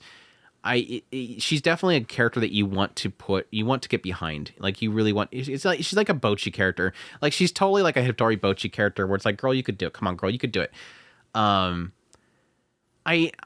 At the same time, I think my biggest hang up for this show right now is really just not really caring too much about her chemistry with Miura. And it obviously feels like a lot of the story is about that. And the idea of her getting encouragement through him. He obviously seems like somebody that is trying to say, step up, girl. You need to say something. Get up there. He's very kind of brash with his encouragement of her, but it's obvious that he's trying to help her stand on her own feet. He's not trying to be a Prince Charming, even though there was like early on, it felt like it's the dashing hot guy steps up and saves the girl. Yay, he's so hot. It really does feel like he's trying to say, shut up and stand up on your own damn feet. Like, I can't keep stepping up here to help you. You have to do it yourself. And so I kind of like that aspect of it, but it seems like way too much of the series has just basically been him constantly stepping up and saying, do this, do this, do this. Constantly being saved by Miura. And I haven't really been... I've been struggling. I was struggling for quite a bit for the first few episodes because of that. And I think during the whole like field trip they do, started kind of helping things out a lot for me as you really start to see Ishimura finally standing on her own 2 feet. But at the same time, it's like this unbalanced sense of just not having enough to chew on. I think is really the case that I'm kind of selling on, is that while I like the setup here, I like the characters, I don't feel like I have enough to really kind of chew on and really start to kind of like the characters overall. I feel like I think a lot of it has to do with just the overall writing doesn't feel of much substance. I guess that's the best way to put it. I don't feel like the characters have much to them. I don't feel like the writing has much to it. The balance and the chemistry between the characters, there's not much there. The dialogue, there's not much there. It feels like I've been kind of spinning my wheels with the story overall. So it's got a good setup, but I just think overall, there's just not much to this that I'm really kind of connecting to. You didn't get started on the series, did you? No, I didn't. Yeah.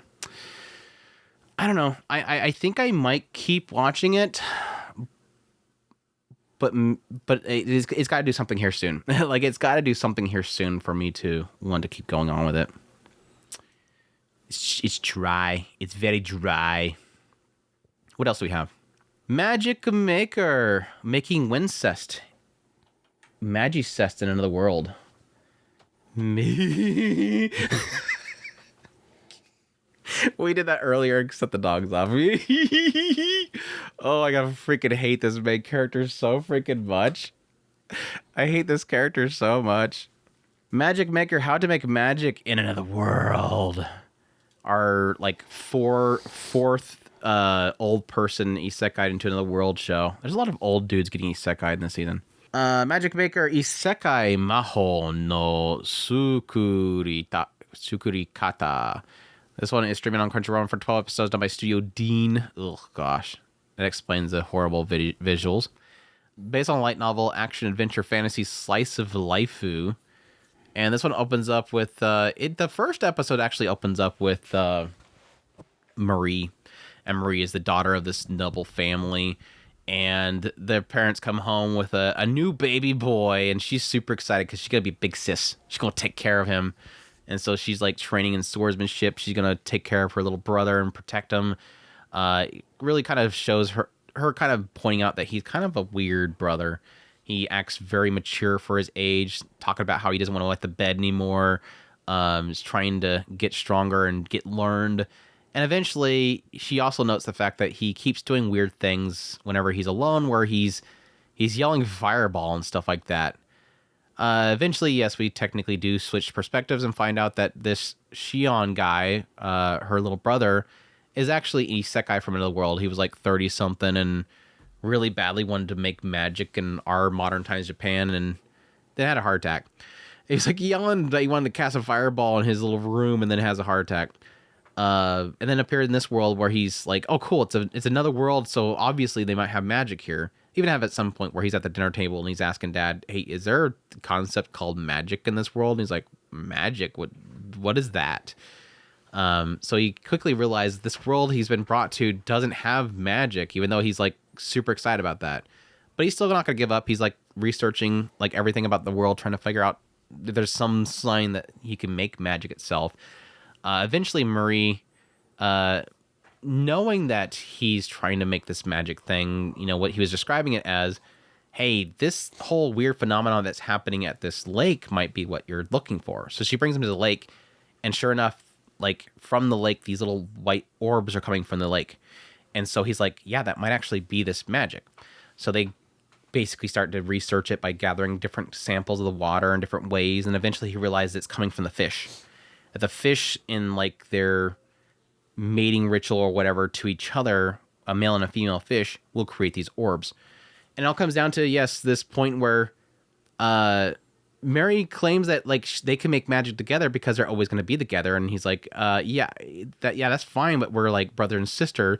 And sure enough, she apparently tells Mom that she wants to be with Shion and marry him, and Mom got mad at her, so she comes sobbing to Shion saying, "I told Mom that I wanted to be with you forever, and she got mad and said that can't happen." He's like, "Well, yeah, technically you're going to get married off to somebody. I'm going to get married off to somebody," and she's like, "I don't want that." So he's like, "Okay, look, I just won't get married. Like, we can't get married to each other because we're siblings, but I just won't get married and we'll just stay together forever." And they like embrace and hug, and then suddenly they start glowing, and they realize through the power of, like I joked before, the power of love between brother and sister, and it's technically love in general, you can create this magic.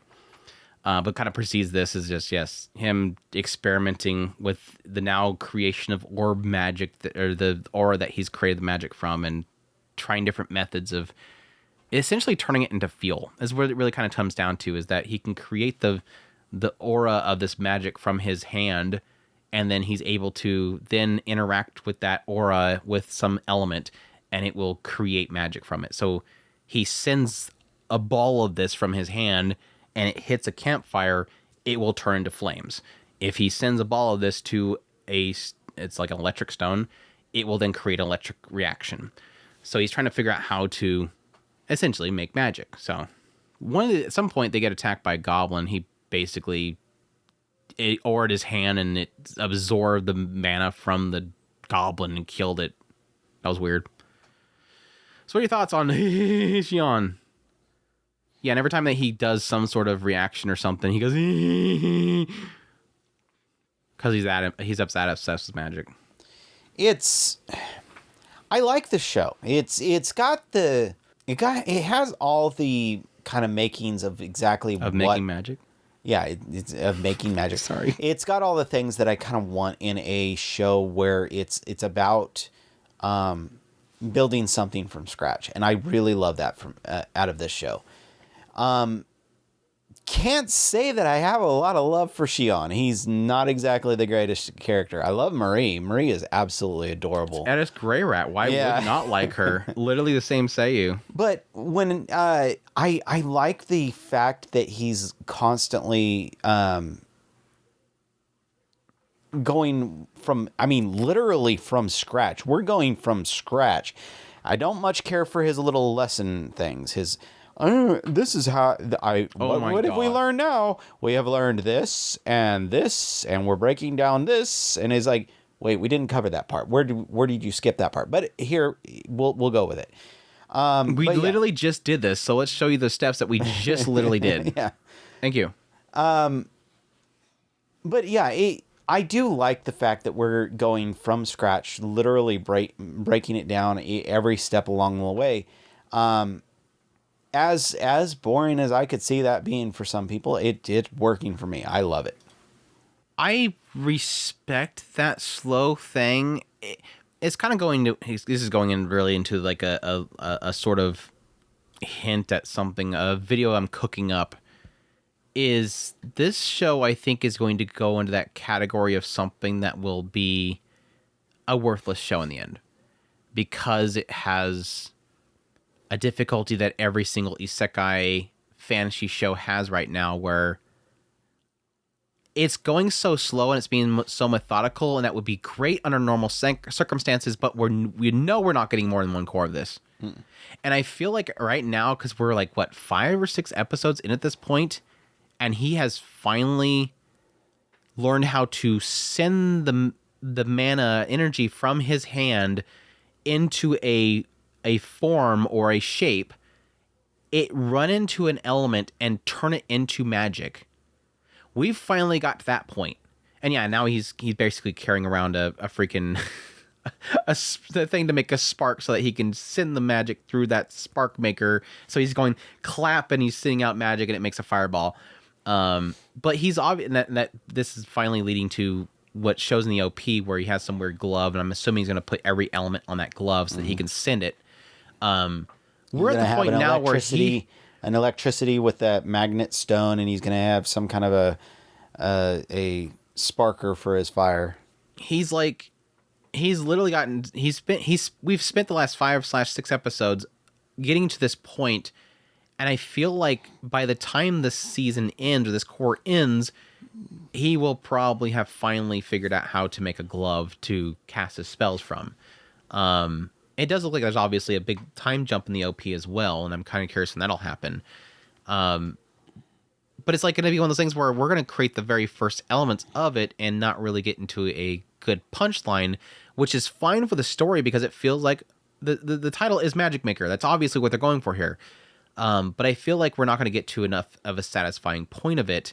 And I feel like this slow investment into it, which is very methodical and actually really cool and very unique in the idea that we're not going with something like, you know, my family's in the brink of ruin, so I'm just gonna go get some magic, and then he just basically within 3 episodes he's casting a barrage of 5,000 fireballs, and he's made a pact with a dragon that thus gives him the ability to instant transmission everywhere he wants to go. And he's starting a whole new kingdom. He's starting a whole new kingdom within 3 episodes. This guy's literally just got his first fireball.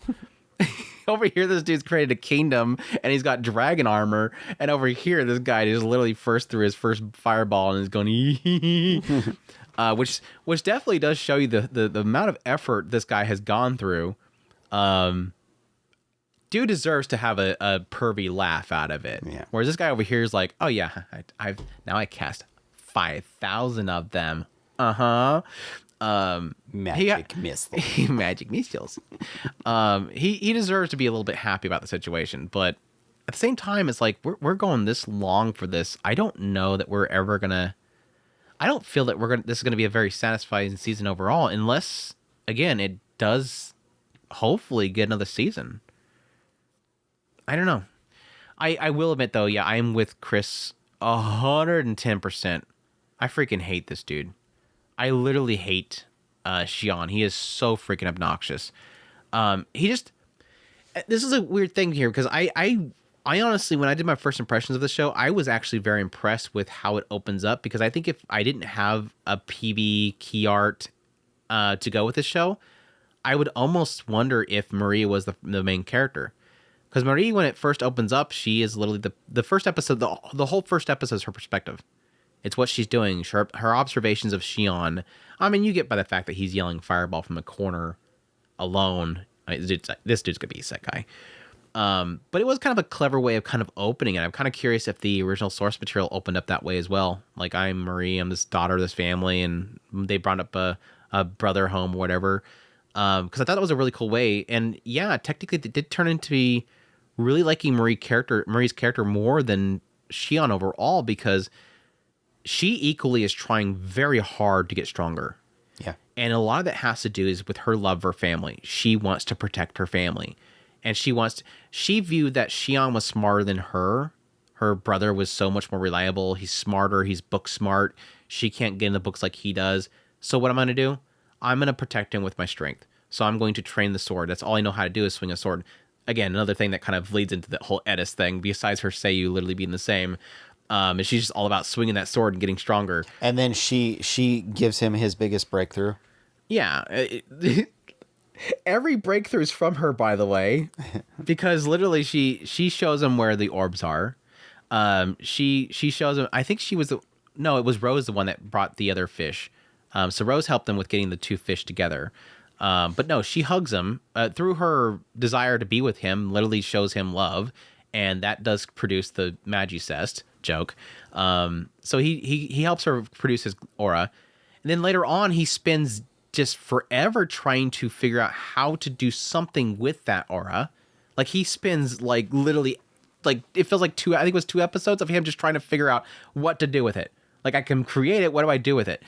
And then eventually, out of nowhere, Marie's like, hey, yeah, I figured out how to make it come off your hand. Wait, you could do that? And Rose is over there like, yeah, I did it too. This dude's trying. And it was one of those stupid things like, yeah, all I did is envision it leave my hand. Why didn't I think of that? Didn't he actually think about that, now that I think of it? I don't remember. Because I think that he was trying to... was. Well, what he said after Marie and Rose did that, and he did it, is he said, what I was always thinking of is, how do I move all of it?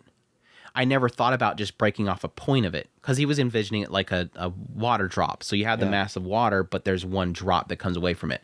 So what I gathered from it was the concept of I was always trying to push all the energy out, like project it. Whereas all I was needing to do was envision one of them leaving, like a bit of it leaving. But it was so funny that it's like, me too. And I like how Dad's over there like, did you do something? Because Dad can't see it, because they point out that like only some parents see it or adults see it, but most of the children do. The magic itself. So yeah, he's like, did it work? I don't know. I can't say anything. It wasn't until it makes a reaction with the elements does anybody really see what's happening. I did like the thing with the dad. I will say this recent episode with the dad literally telling him, no, you can't do that. I kind of respect the writing around that, because when they go to visit the town in order to buy Marie her present, which was a sword. And then as they're leaving, he sees a shop that sells fairies. Yeah. And so Shion's like, holy crap, they got fairies here. Maybe that fairy, something about the fairy can help me out. And he's asking the dad about it, and the dad's like, don't ask about that. It's like, it's an unsightly thing in this world that people capture these fairies and sell them. And so he doesn't want to talk about it. And then like later on, this whole situation with him discovering that he is creating magic, he tells him, stop doing it. He's like, Shion, you have to stop doing this thing. Is it because it's something different? And he's like, yes, because the society, if they see what you're doing, you're studying into something that's unknown, the society itself will come against you. And I think it's really kind of diving that realm of the idea of, yes, technically what Shion's doing is creating the concept of what we in our society eventually go against, which is like witchcraft. Like this is almost like Shion is creating the concept of witchcraft. He's creating curses and magics, things that are unknown by society. And if somebody figures out that you're doing that, they may come for you and call you like a heretic or something like that. They didn't get into the idea of like being a heretic against God or anything like that, but it is this element of him studying into some sort of witchery. And so he's like, no, I don't want you to do this. And eventually Shion pushes back and says, no, this is everything to me. Like if I don't do this, I won't have anything. I'm going to study this no matter what. Like even if you disown me, I will do this. And so that kind of is enough that he goes, okay, then fine. And he goes full on supporting him after that. Yeah, it literally is, you'll do it, but you do it under my supervision. You will tell me everything that you're doing, keep me fully in check. And yeah, he's even sitting there with the bucket to put out the fire every time he sets himself on fire.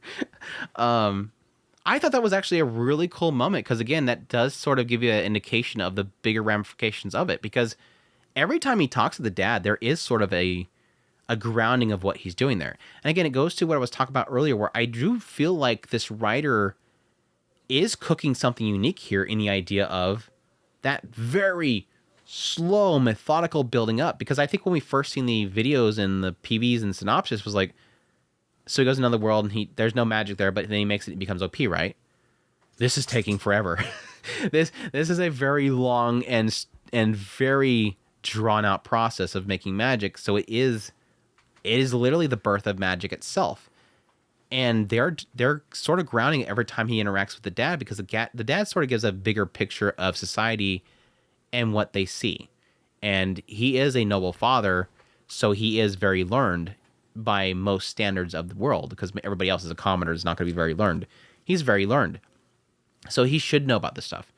Yeah, bringing in elements like the electrical rock and utilizing that. It's doing really well. It's doing very well with the stuff. It's just at the same time, I hate Shion's character, his personality, and he's kind of boring overall as a person. But I think the world and the mechanics is enough that it's kind of keeping it interesting and intriguing. Yeah, like I said earlier, Dean, the show kind of looks like absolute butt. But I'm intrigued. I just don't know that it's going to do. I don't expect it to get very far in the end. That's what kind of sucks. I'm gonna keep at it. I'm gonna keep at it. I'm gonna hope that it has a decent punchline for the core, and if it does well enough, I would hope for another season. Agree? Disagree? Yeah. You're like, no, I hate this show. I nodded at you. I'm sorry. I forgot. Nod. Yes. It is awesome. You're like a gotcha MC. Like a long, the character goes in this long, drawn out explanation of the show itself, and then all of a sudden a prompt comes up and it says ... and you hit it and it goes, nod.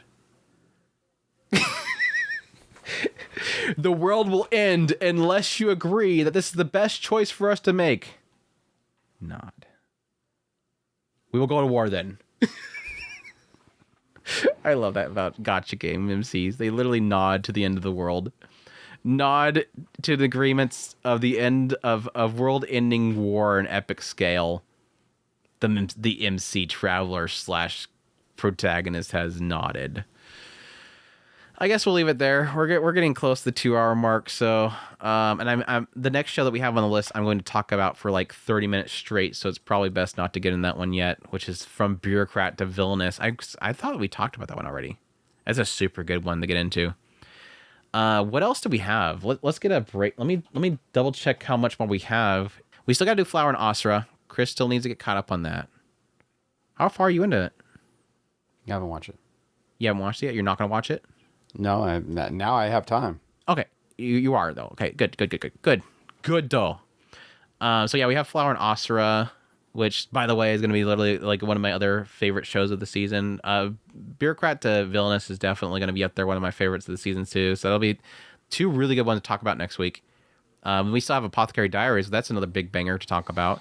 And 100 Girlfriends Who Really Love You. Guild Receptionists. I Sold the Bosses. That's going to be a huge one to talk about. Anyways, I'm Falling in Love with You. Pharmagia, Welcome to Japan, Miss Elf. What else? I'll talk about Bon for a little bit. It's a crappy show. I'm probably not going to talk about Uwe Blot. A-Rank Party. I left my A-Rank Party to join Roxy, Edison, Sylphie in the dungeons. That's going to be a good one. I'm joking. Hanako-kun, 100 Girlfriends Who Really Love You. I think that's it. So it'll be a juicy enough of episode next week, and that'll be probably enough to wrap up the season. I think there's something else down here, isn't there? Oh, Headhunted to Another World, Sakamoto Days. Did we talk about Sakamoto Days last week? I thought we talked about Ishura last week, so I'm not keeping track of which ones we're talking about. No, we haven't talked about Sakamoto Days. We'll talk about Sakamoto Days next week. That'll be it. Yeah, Sakamoto Days, Neat Kunichi, Tasukare Hotel, Headhunted. So we still have a lot to talk about. I think that'll be a solid episode next week. We'll be probably good then. And then we'll do a music episode. How many is that? Let me double check the length of that right now. Red Ranger. Where's that one at? Yeah, Red Ranger. The show's It's so freaking great.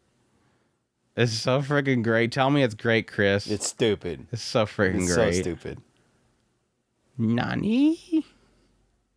Yeah, now we've added a second princess and a hero, and it's like, and they just hate. They can't. Well, the hero can't stand him. He's taking my place. Princess is like, get over yourself. You're a good boy. Because you're my hero. I selected you. You're my hero. It might be a longer episode next week, but I think we'll be fine. Oh, because we still have Happy Marriage and Flower and Asura too. We'll see. Anyways, that's it for this run through of the Winter 2025 anime season. Hope you guys enjoyed. As always, again, we're at talkspear.com. That's where I go for all of our links, social media links, ways to get a whole ways to support us, all that good jazz. But yeah, until next week, y'all take care. Os.